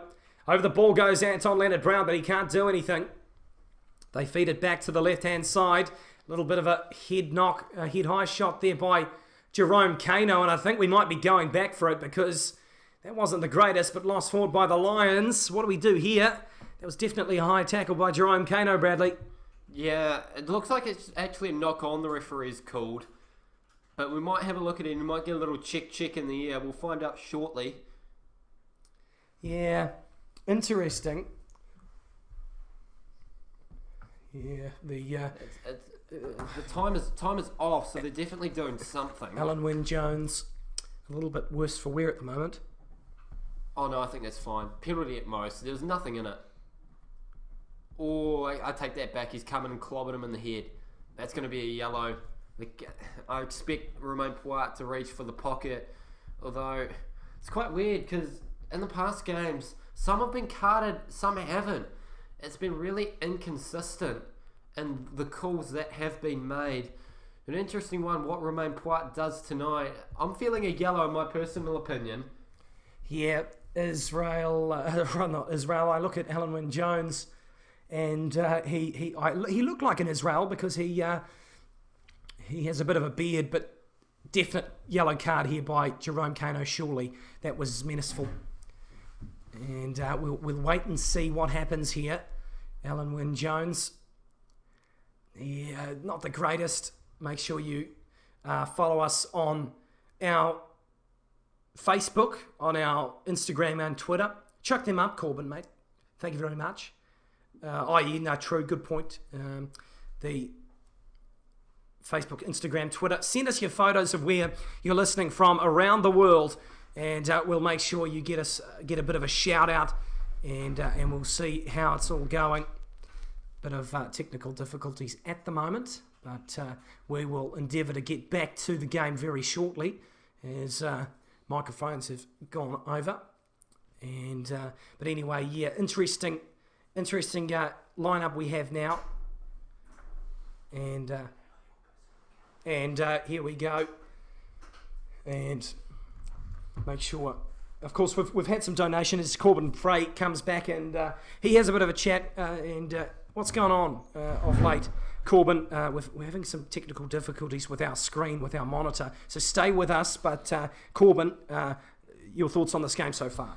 Oh, she's a bloody stunner, really. I mean, starting at first half, I was not sure where it was going to go, and I mean, it's still 12-9, but it could go either way at this point, and I'm rooting for the ABs here. You know, I was glad to see that they got the ABs won the first test, but I was really looking for the Lions to win that second test, so I'm glad they've won the third test. And I'll hand back over to Bradley. We're back with coverage. Damn straight. We got the boot. Yeah, we got the boot actually not quite a while ago, but anyway, we'll carry on with the game. The Lions have the ball off the line out, and yellow card to Jerome Kano as we carry on with our match.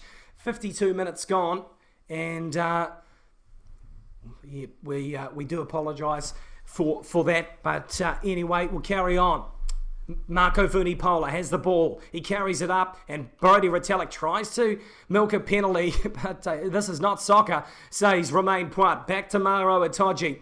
40 metres out from the line. They're inside the All Blacks half, and this is where they need to be to score some points. Off to Anthony Watson. Good ball to Liam Williams. Can he jink and jive?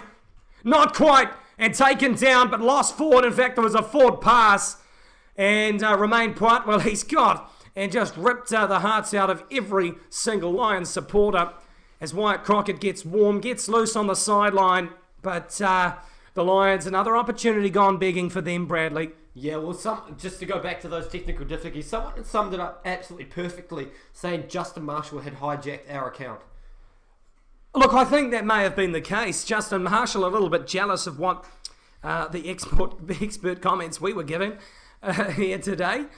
Bradley, mate, anyone would be jealous of you. Oh, I'm an absolute pearler of a man. Yeah, you're very humble as well. Listening to Queensland, in Queensland, says Sid, mate, go the Lions, each to their own. Lions, Lions, Lions. I say, there was Alan who, I think it might have been Alan, tried to start the chant, Lions, Lions, in the Lions. in the chat before. But of course, give us a chin wag in the chat. Brad Richardson, he's monitoring it. I'm having a bit of a look, and Corbin Frey, Josh McWilliam, our men behind the scenes, they're having a little bit of a chin wag with you as well. So who do you think's going to win, guys? 12 plays 9 with not too long to play. You see 54 minutes, I should say. And trying a bit of psychological advantage there, Conor Murray with the assistant referee. Yeah, having a little bit of yarn, no idea what it's about. They could have been talking about what they're having for dinner tonight if they haven't already had dinner. Yeah, that's probably true. Of course, the scrum's quite near to the near touchline. And Conor Murray just went to the assistant ref and said, look, mate, can you just watch him? And he didn't sound Australian, I would assume, because he's an Irishman. But anyway, time's still on. And goes to ground. They're going to reset it. A lot of difficulty in the scrum tonight here, Brad. Romain Poit's just driving that scrum like he's mixing some decks on a DJ stand, because he's moving his hands back and forth, shaking his head. He was not happy with that scrum. Frowning face towards the front rows. Might give them a little spank if it was still legal and get them back in order. I'll tell you what, picking a broken nose would be easier than setting down a scrum tonight, because these guys are having a lot of trouble out there. And it's kind of like playing darts with spaghetti at the moment. There's a lot of tense men are out there tonight. Good crowd here at Eden Park, almost approaching that 50,000 capacity. Well, 50,000, that is capacity here tonight. Quick ball off the scrum. They get it down. Beauden Barrett off to Leonard Brown. Kicked by Geordie Barrett and smoked in a tackle. My God. Look at that tackle by Jonathan Davies. Geordie Barrett, probably not the greatest of things he's done there, but shit, mate. That was like Edge off WWE, but bloody with a spear tackle of Bobby Lashley or some shit. He came out of nowhere, caused Geordie Barrett to screw the kick off, kicks it into touch. Geordie Barrett gets a slap on the bum, and Aaron Smith says that was shit, mate. Well, shit, oh dear. The Lions to throw on the 22-metre line. He was outside the 22. It was Geordie Barrett, so they'll have the opposition, the opportunity rather here. CJ Stander, he's on the field now. Takes it down and rumbles it forward to Lupi Faletau. Hands it off to Courtney Laws.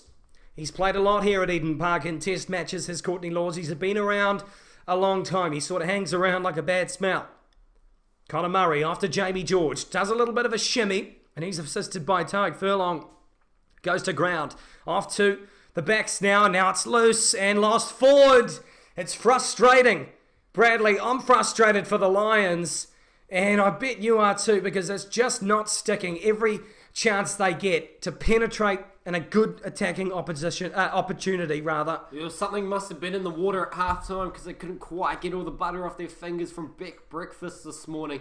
Really, that was an issue before them coming into half. They haven't seemed to get it sorted at that half-time break. 3 minutes to go in this sin binning of Jerome Kano, and time is off. Once more, just a little bit of a thank you. Arrivederci. Not arrivederci, I should say grazie. I was trying to, I got a little bit... They're not going anywhere. Yes, I should say grazie to Rajan Abiyasekara, Kenneth Everett, and Alexandria Grieve for donating $20 each to the cause. www.pyjama.co.nz/donate, Bradley. And you like it. I like it a lot. We'll give you a shout out too. Oh yeah, no, true. That's Okay, Sue says, listening from Leeds.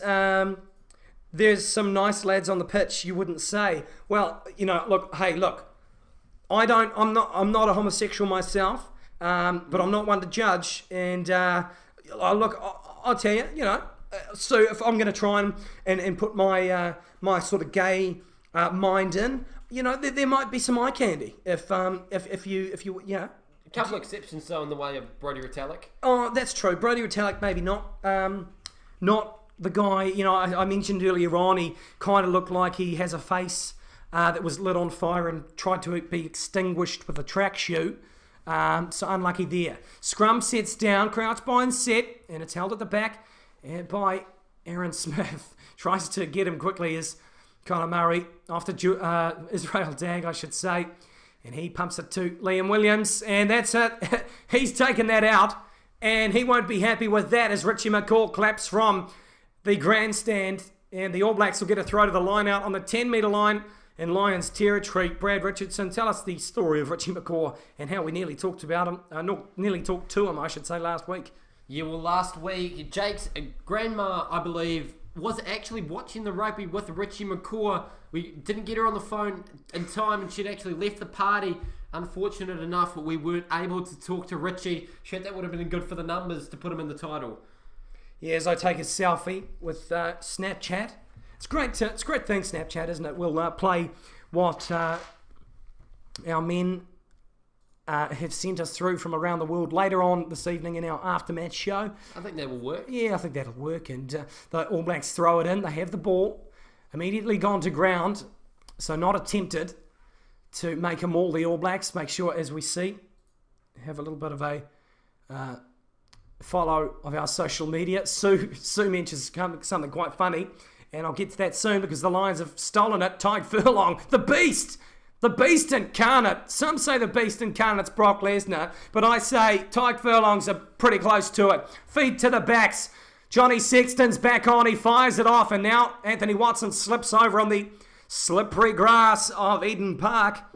Didn't wear long enough studs to get that one. Advantage comes for a high tackle against the All Blacks. They chip kick it through, but can't scramble upon it. Bit of a collision on the ground, and a bit messy though, but they'll come back for that penalty. And, the Lions, they look dangerous, but they can't link it together, Bradley. Yeah, we just had someone mention in the chat that possibility that Joe Marler wasn't allowed in the crowd because the security thought him was a homeless man dressed up as a lion. That's probably a good point. Whoever mentioned that is a very, very smart man, I must say. Anyway, we'll go back to Sue, and Sue says, hi, sorry, I meant our personalities, which is important too. Yeah, Sue, hey, look, you're not fooling anyone, okay? You wanted a bit of eye candy. You wanted to describe what was going on. I'll tell you what, Tyke Furlong, he has a bit of a muscular setup. Kind of looks like he's built like a brick shithouse. But he's a tank. But Sue, apologies about that. I do apologise. Obviously, can't read emotion. You do realise that was a joke, eh? Like, that's a joke saying she prefers personalities. Like, it's a play on words. Like, you should know what a joke is. Yeah. Well, I really read that one wrong, didn't I? Yeah. Anyway, we go back to the game. Almost 60 minutes gone. We're bang on the right time here to the referee's watch, the timekeeper's watch, I should say.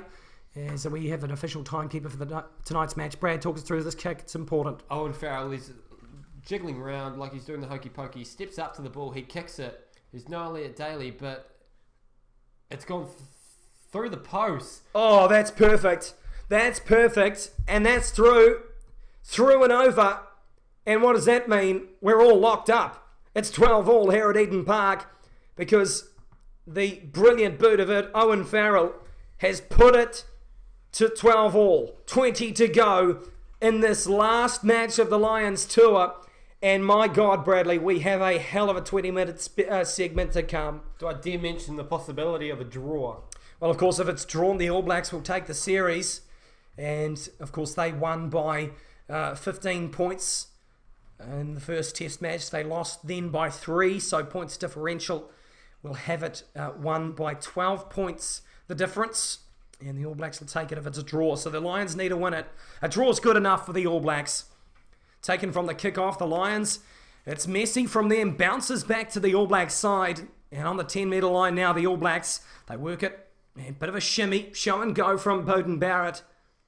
Pushed out of the way was Jamie George by Aaron Smith, trying to get it down. Monstered is Connor Murray by Cody Taylor. You don't take on a front rower in a tackle if you're a halfback in any level of the game. I don't care who you are. The Lions turn it over, and they come back after a bit of lost forward knock-on action, and will come back and have a scrum as Sam Kane leaves the field, and Artie Savia, he's on. A couple of subs, and it's that time of the game. The impact of a bench is going to be important tonight. Yeah, back in the All Blacks bench to have a bit more of an impact based on previous test matches. That bench of the All Blacks has worked wonders in history before. They've done some brilliant things to bring back the All Blacks into some matches. Expecting the same tonight. Of course, the Lions really need to get up. They really need to get up in this last 20 minutes. Yeah, well, Tui's just mentioned in the chat, no, we want to win. We don't want to draw, and I agree. No one wants to draw. It's probably the worst thing about rugby. Let's be honest, no one wants to draw ever. The atmosphere after full time is always quite dull, and we don't want that, although the atmosphere is pumping here at Eden Park.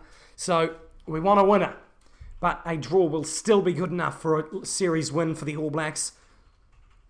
Gone down on this near side of the scrum. It's Messi, but they can't get it. Can't get the penalty, that is.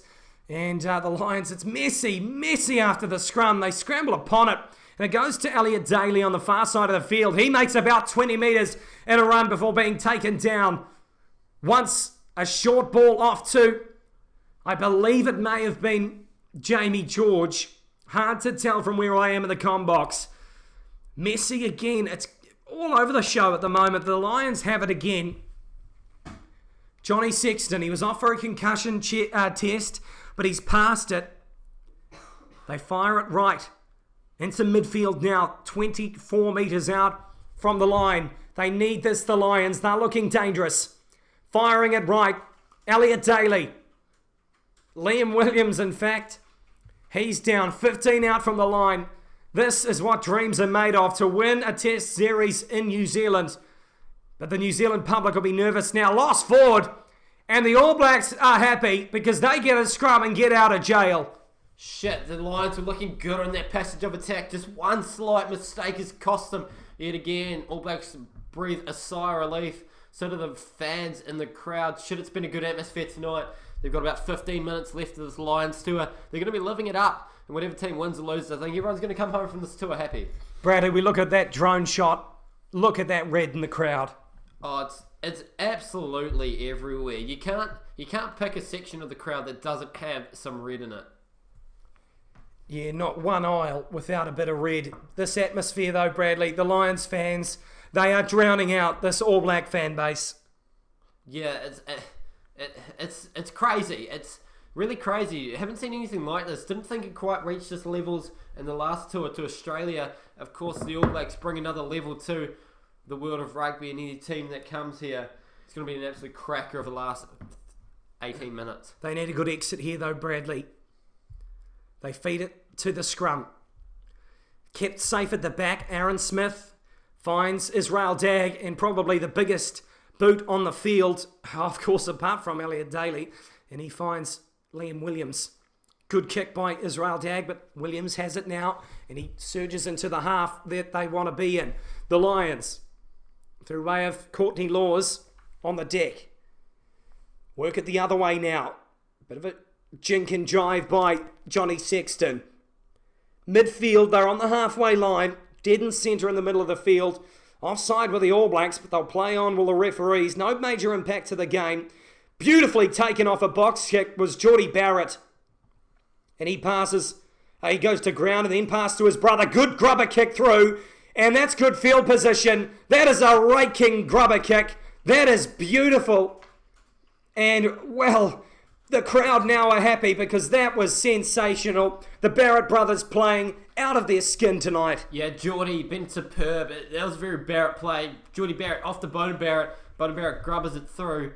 Kept going and going and going. Just going out inside the Lions 22. Lions under pressure now by an All Blacks team that's looking to pounce. Yeah, well, we were talking, you and I, to my dad in the car to the Tiamutu versus Morrinsville match today.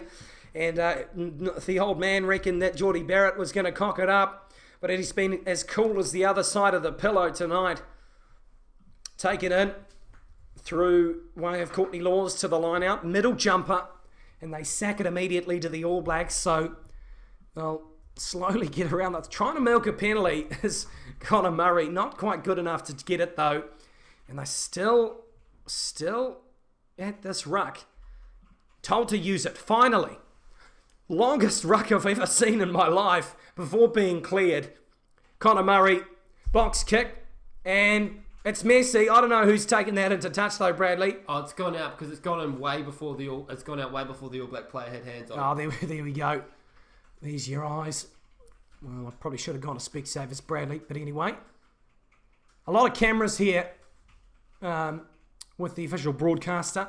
There's bloody cameras all over the show. Great to see. Makes it easier for us. Quickly taken into the line out. Kieran Reid in midfield. Tackle only. And he goes to ground.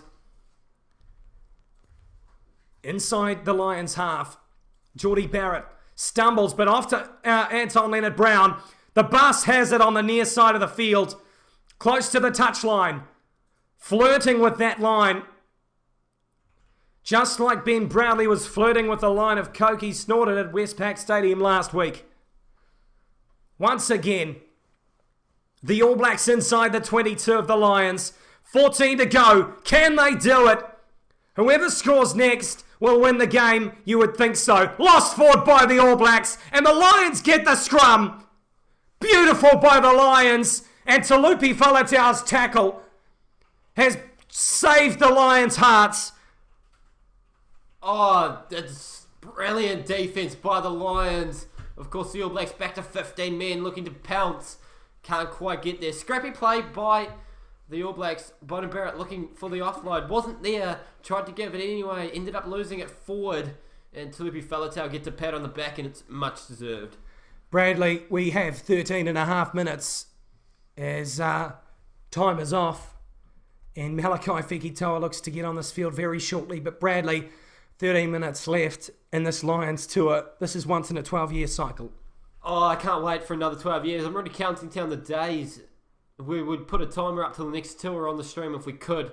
But shit, Malachi Fekitoa taking off Nani Laumapi. He's had a good night tonight, has Nani. Malachi Fekitoa, he's going to be counting his cards. Very lucky. And, you know, to get the last 13 minutes of the Lions tour, with the scores locked at 12-all, he's going to be shitting himself. But I really think he's going to be up for it. Yeah, well, our social media is going off. I haven't plugged it in a while, so we'll do that again as we reach 3,000 in the watch. Shit, oh dear, we didn't think this would happen. But make sure you follow us on Twitter and Instagram. Make sure you like us on Facebook. Send us a message because we do reply to you. And, of course, we'd love you to send a message of where you're listening around the world. We'd like to welcome our international audience as Sam Warburton runs down the tunnel for a concussion check. 13 minutes out from the end of the match. Time is back on. And it's 12-all. You could not have asked for a tighter match than what we've seen so far. 2 tries to 0. But with the kick of Owen Farrell, you knew it was going to happen like this anyway. Scrum time right in centre of the field. About 15 metres out from the line of Lions territory. Connor Murray feeds the scrum. It's pretty stable. Strong and stable. And, well, it's gone to ground. Penalty to the All Blacks! What a decision by Romain Putt! That is, well, holy hell! On a defensive scrum, the Lions have conceded a penalty Look at that decision making by Romain Poit. Yeah, the Lions players clearly gone down. They couldn't keep their weight up. Aaron Smith, he knows what's happened. Referee gone to the mouth. All Blacks players over the moon. The whole back line's coming. Shit, that's a big moment in this match. That is a moment in history. Romain Poit, probably one of the biggest decisions, if not the biggest decision he's ever made as a referee on the field. On a defensive scrum, 15 metres out from the goal line, dead in front. And he gives a penalty to the All Blacks. Great scrummaging by Joe Moody. Pumps it up through the sticks. The All Blacks go 3 ahead. It's 15 points to 12. And well, this is one hell of a finish that we're in for. Only 12 to go. 12 to go in this British and Irish Lions tour. Remember that. We've been through everything. Listening from New York, says Rowan Beckett. Good on you. We're bloody everywhere, aren't we? We seem to inch our way into every crevice of the earth. Kicked off, and Julian Savia, safe hands that goes down to. He goes down to ground after a tackle by Kyle Sinclair. And they look to box kick it now. They need another set of points to the All Blacks for some safety. Big chase on by Beauden Barrett, but it's gone into touch after a box kick from Aaron Smith. That'll relieve a bit of the pressure the Lions are trying to put on. Good kick. Going about 30 odd metres has Aaron Smith. He's happy with that one. And subs coming on as well, Bradley, for, I believe it's the Lions. Reece Webb about to make his way onto the field. And I think they're actually going to do it next stoppage. They are. They're going to wait and carry on later on. Or are they? They're going to say, hurry up. Glenn Jackson on the sideline. The sideline match official says, get the hell on, mate. And he says, cool beans. So he goes on for Conor Murray. Conor Murray's had a good match, Bradley. Oh, he's been impressive tonight. The Irishman starts for the Irish team as he would. Jamie George throwing it in another Irishman. That's not straight. You could see that from a mile away. The Lions players' heads go down. Jamie George, I spoke too soon. I was just about to pump you up, but now I'm going to pump you down. Yeah, well, Jamie George, you never... Bradley, do you enjoy pumping a hooker down? Oh, I'm a hooker myself. I've been pumped down quite a few times from the sideline. You screw up a throw and you get a good old nice throw hooker. You know, it's a little bit heartening, but you get back up and you throw it directly at the sideline and say, oops, it slipped. Just got a text message from... Oh my God, would you look at that? And I just got a text message in a chat with Eleni Fiata, and he says, didn't know Hickory Elliott was playing for the Lions, and Zach Guilford replies with a selfie, and he's right next to Hickory Elliott. Well, that's the funniest thing I think I've ever seen in my life. Jesus, that's impressive. Holy shit. That is outstanding. The scrum goes down, and it's messy, and well, like I said before, like playing darts with spaghetti. But Bradley, what do you do about these scrums 10 minutes to go? Oh, it's nervous. Every time a scrum goes down, I'm shaking in my boots, wondering where the hell it's going to go, because you can't quite pick it. Oh, Romain Poit has been trigger happy on the scrums. He's not afraid to penalise one team under some very controversial circumstances, some might say, but he's been impressive tonight as Romain Poit. He's let the game flow. He's allowed for an absolute perler of a test match. They try and set it again. Under 10 to go now. Holds it as long as he can to force it. Force a possible penalty. Goes to ground again, the scrum. They play on. Smith off to Barrett. He's onto the halfway line now. They make a bit of metres.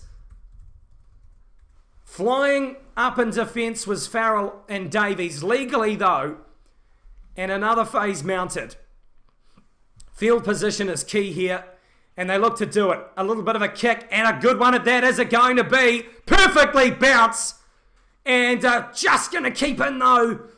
The Lions keep it in the field of play.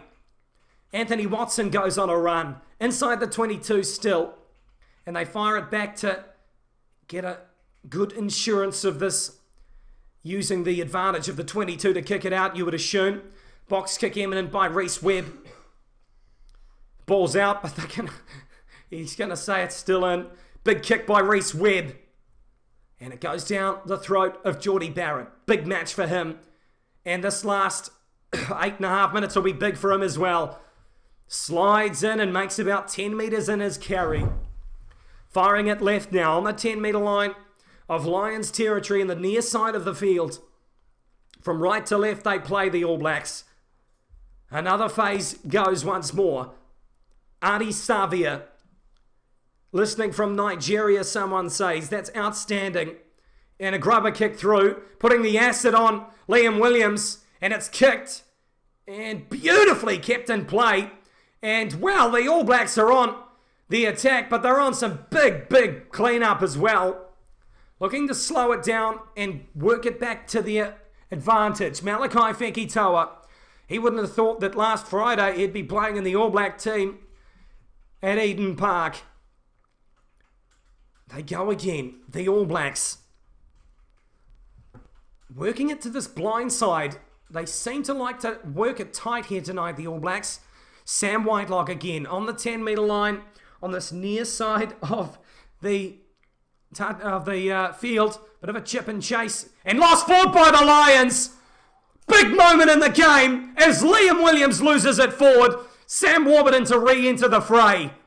That was a huge moment. Liam Williams, unlucky bounce, just bounced off his hand. Should someone just commented us about the passion we show? Shit, the passion's really going to come out in these last 7-8 minutes. It's going to be a big finish. Sam Warburton coming back from the concussion check. Wasn't happy. He's looking to make an impact and get his team over the line.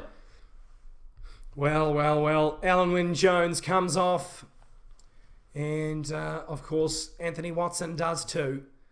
Time is off at 72 minutes. And Aaron Cruden to come on as well. Jeepers creepers. Julian Severe makes his way off. There'll be a bit of a shuffle in the back line. Well. Nathan Harris as well. The reinforcements have come on as the All Blacks have a bit of a huddle to sort themselves out. And, well, we're in for a hisser of a final 7 minutes. Jake's gone for another piss. Something's gotten into his bladder tonight. His time is still off. Maro Itoje, he's had another brilliant night tonight. Backing up from last weekend, CJ Stander. Big fan of him. Hopefully he can do something for the Lions as the fans in the crowd will be hoping. They've been treated to a good match tonight. Time has come back on. They're sitting in the scrum. Almost a brand new front row for the All Blacks. It'll be interesting to see how they go. So they can get this ball out quickly and show what their backline's got to do. Liam Williams made some crucial mistakes in this match. From the very first touch of the ball to the knock on just before. It's gone down straight away, but we'll reset. They've come back up. The All Blacks player isn't bound, but he's driving anyway. We'll carry on. It comes to Israel Dag at first receiver. Inside the 22 goes Dag. He's held up. It'll come to ground and they're not letting him go. It might have come back on the line. Turnover by the Lions. Brilliant defense by Owen Farrell. Looks like Maro Itoje was in there too. Shit, he got out there quickly. Made some real yards, put in the real mahi, put in some work, and they got the turnover, did the Lions. That's big. The All Blacks look threatening there. They could have really put the nail in the coffin with that play. As I come back to it. And, well, this match, it's not what I thought it'd be, Bradley. Oh, it's been an impressive match. A lot of people thought the All Blacks would run away with it. I predicted it myself, 30 points to 10. It's not going to be that way with only 5.5 minutes to play. Shit, I'm pumped up for when the end of this match comes. Perenara to come back on as well. Time's carrying on. God, man. I'm all over the show. I'm more nervous than as I'll use Bradley's analogy. I'll give him credit for it. I'm as nervous as a stray cat in a Korean neighbourhood. Watching from Baghdad, says Headley Casey. Come on, you Lions. He wants the Lions to win it. Scrum's gone down, but he's going to play on. In fact, he's going to reset it.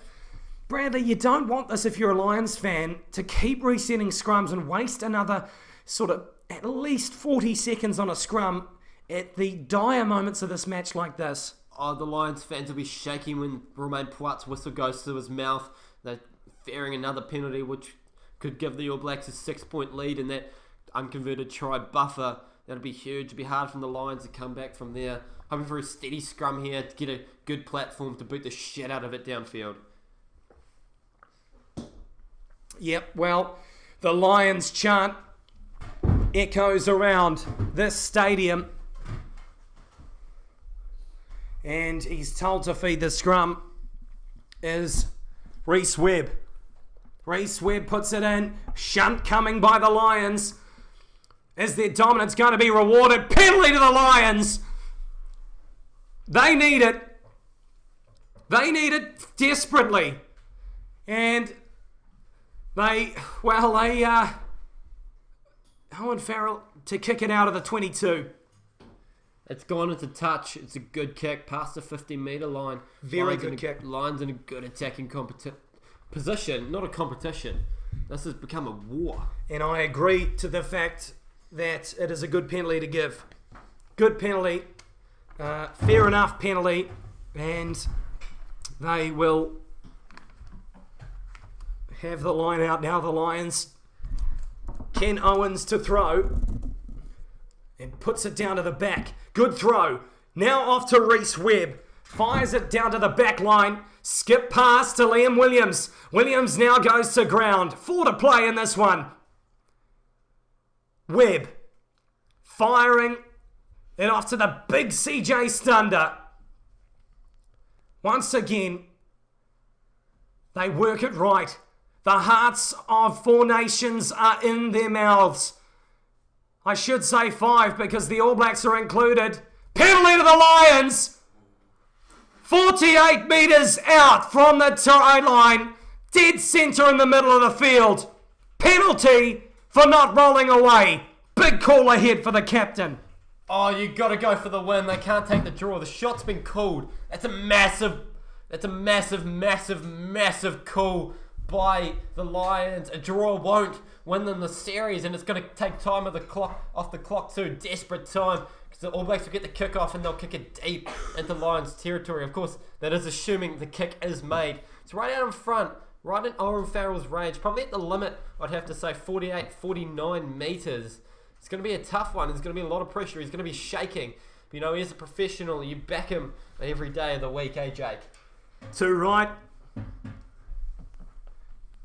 Probably one of the most important kicks of his career. And, well, a draw's not good enough, remember.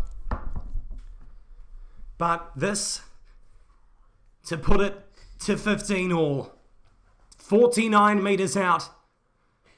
He puts it up. Can he curl it in? It's through the sticks. It's over the upright. And it's 15 all at Eden Park. With only 2 minutes to play. The Lions, they need to score once more. Because a draw will see the All Blacks win it. But no one wants a draw. Come on the All Blacks or come on the Lions. Eden Park is going off. They kick it off. Scott Barrett's on the field. 3 Barretts are on the field now. And penalty to the All Blacks off the kickoff. Obstruction. And that is a huge call. It was an obstruction. The Lions player lost it forwards into the Lions player in front.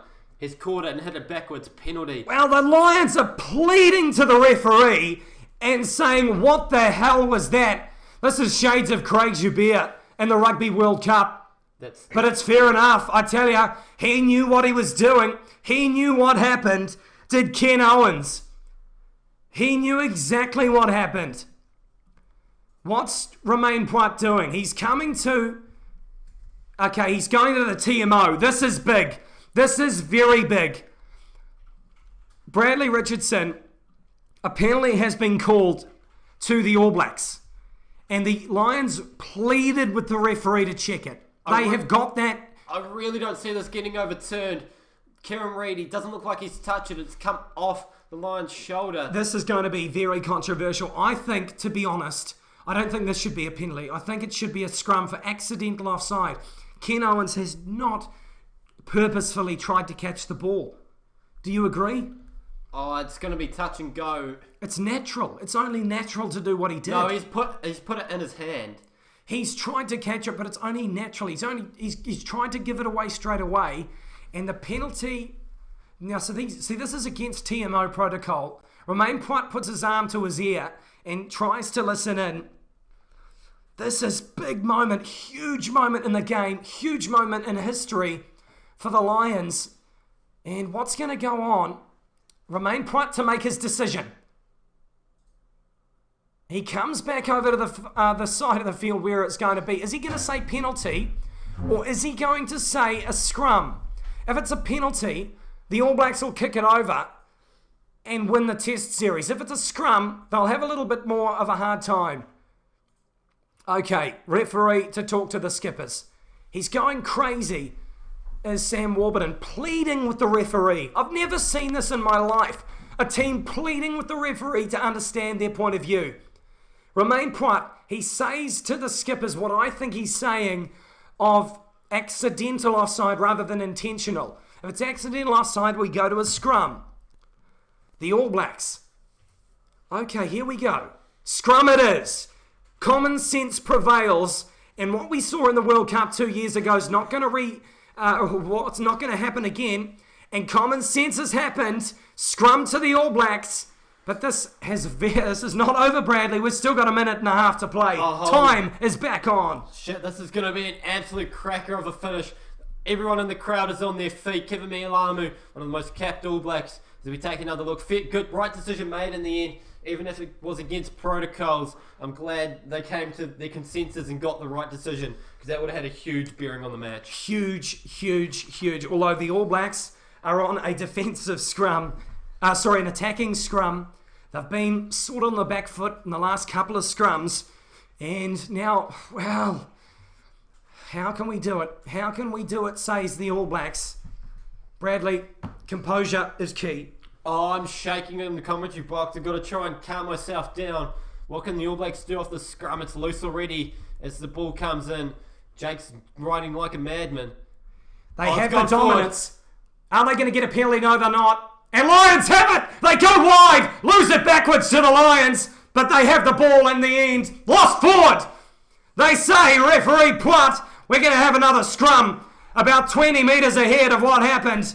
And, well, this is going to go into overtime, Bradley. And the All Blacks, if they can kick it out, they'll take the test series at a 15-all draw.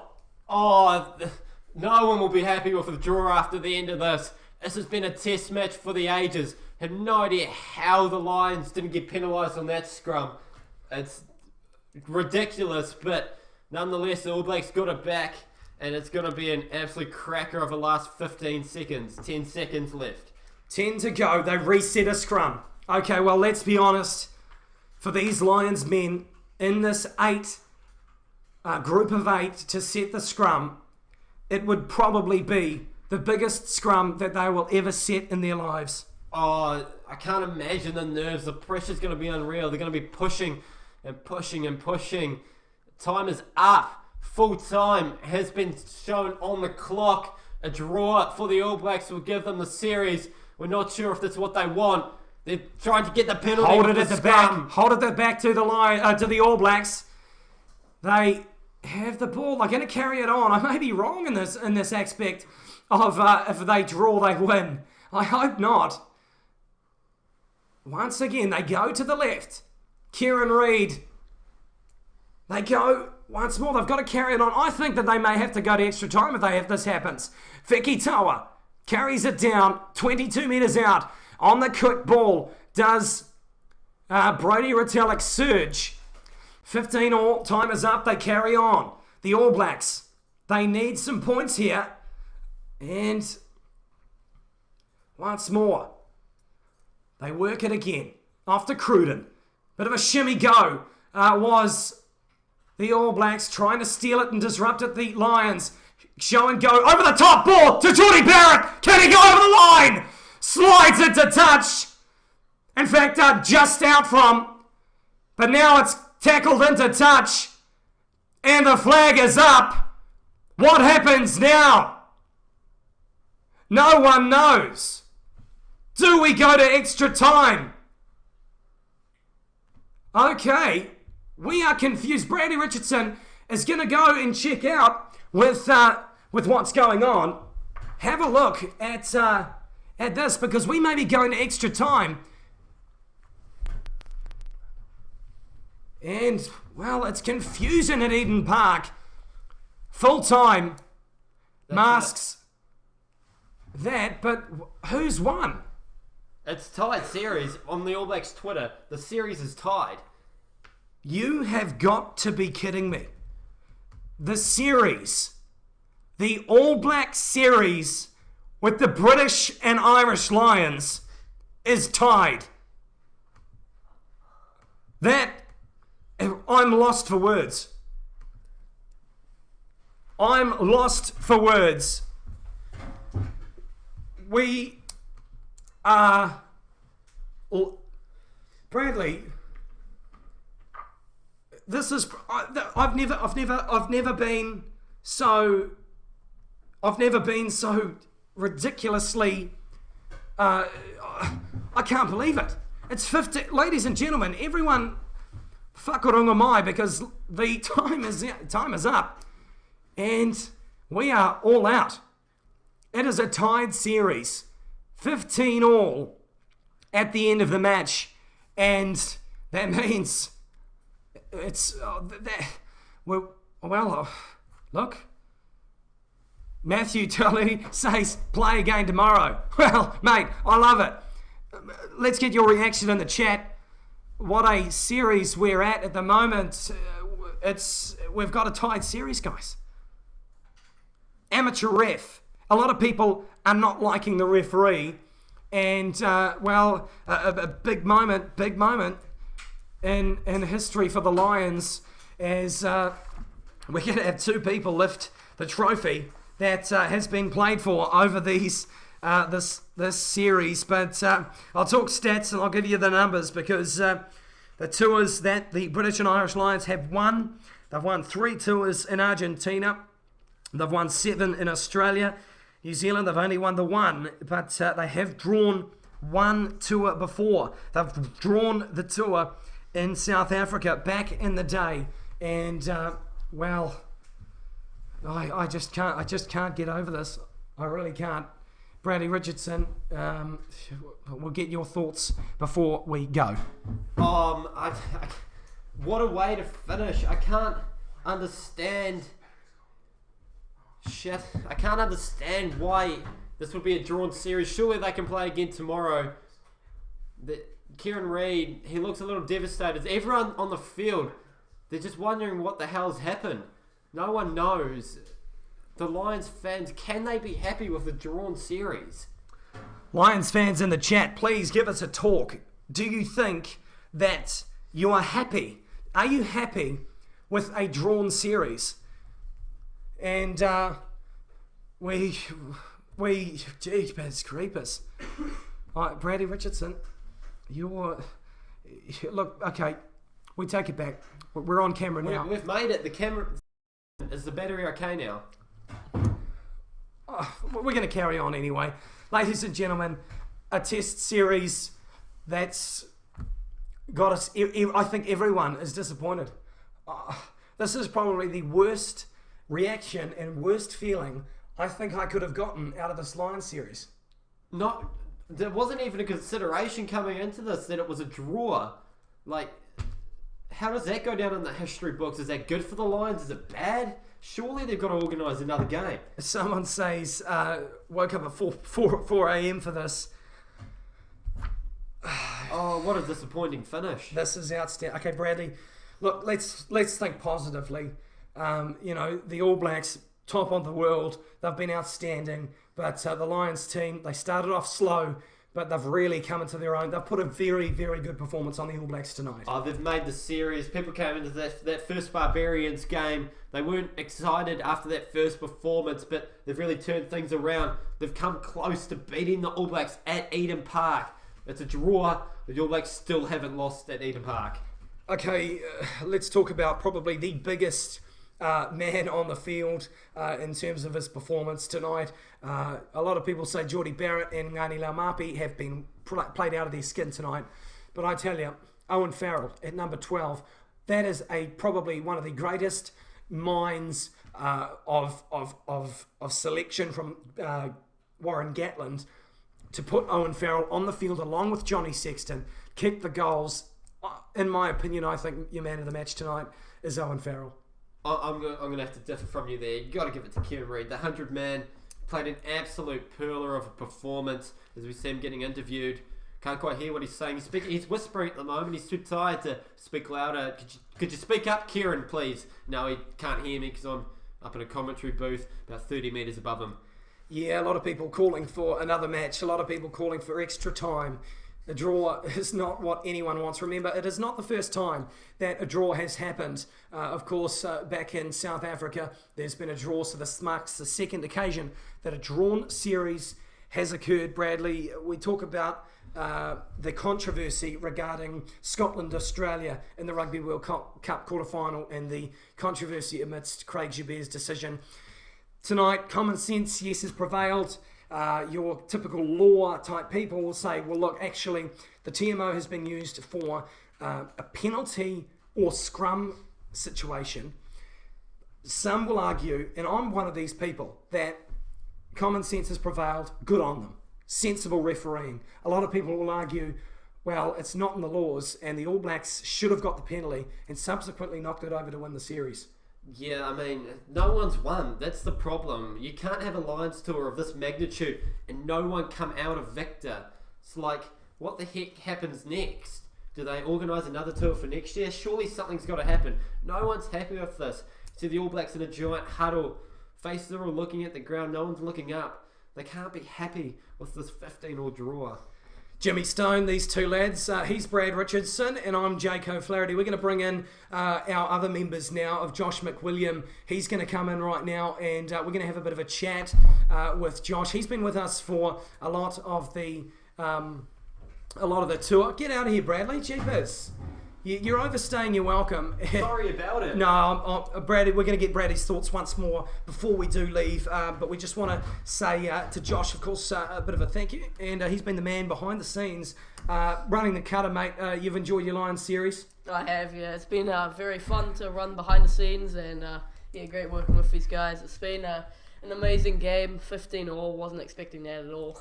Yeah, well, let's be honest. I think a lot of people weren't expecting his age to come and sit down, Josh. But he'll probably stay with us here at PYJAMA and run the cutter for a lot of other stuff. But Josh, across the whole board, the Lions series, what's been your reaction to this whole Lions series? Oh, it's been amazing. Well, I've enjoyed almost every game, and a few games were a bit boring, but this one definitely was exciting, and the scores were tight. So. Yeah, well, of course, Corbin Frey, he's going to come in right now, and we're going to have a bit of a chat with him. And look, I mean, a big game here tonight, 15-all. Let's say the score was, and we bring in Corbin Frey. Some class smashes on the floor here in the studio, not the greatest. And I'll tell you some sound faces now. But Corbin Frey, mate, look, I'll just ask you the one question and then we'll get back to Bradley. But your thoughts of this Lions tour? Oh, she's been a smacker. I mean, I wanted the All Blacks to win it first because that would have got everyone's hopes up, and I was glad that the Lions won the second time round. In fact, I wanted that because I wanted this match, but I'm disappointed. I mean, 15-all and we don't get an overtime or even another match. You know, I thought they'd do something more about that. So it's going to be a bit awkward when the two of them go up and hold it together. It's like an awkward relationship. It is. I agree. Well, I thank you very much on behalf of the lads here at PYJAMA, and we'll bring Brad Richardson in right now because we'll wrap it on up. The final thoughts of our Lions tour before we go. Of course, we want to thank you all for being with us along this journey. It's been a hell of a tour and amazing finish. But Bradley Richardson, your thoughts before we go, your final thoughts of this tour. It's been a hell of a tour. 10 matches, 10 big matches, commentated all nine of them. It's been one heck of a journey. We've had some highs, we've had some lows, we've had some great matches, and we've had some shit ones. We've had some good Lions performance, We had some bad Lions performances. It's fair to say these last 2 matches we've had some great Lions performances, and of course, would it be possible without better do some thank yous? Nothing's finalised without a thank you. Of course, our donators for the evening, $20 each: Alexandria Grieve, Kenneth Everett, and Rajan Abayat Sakira. Shit, that came out like a bloody...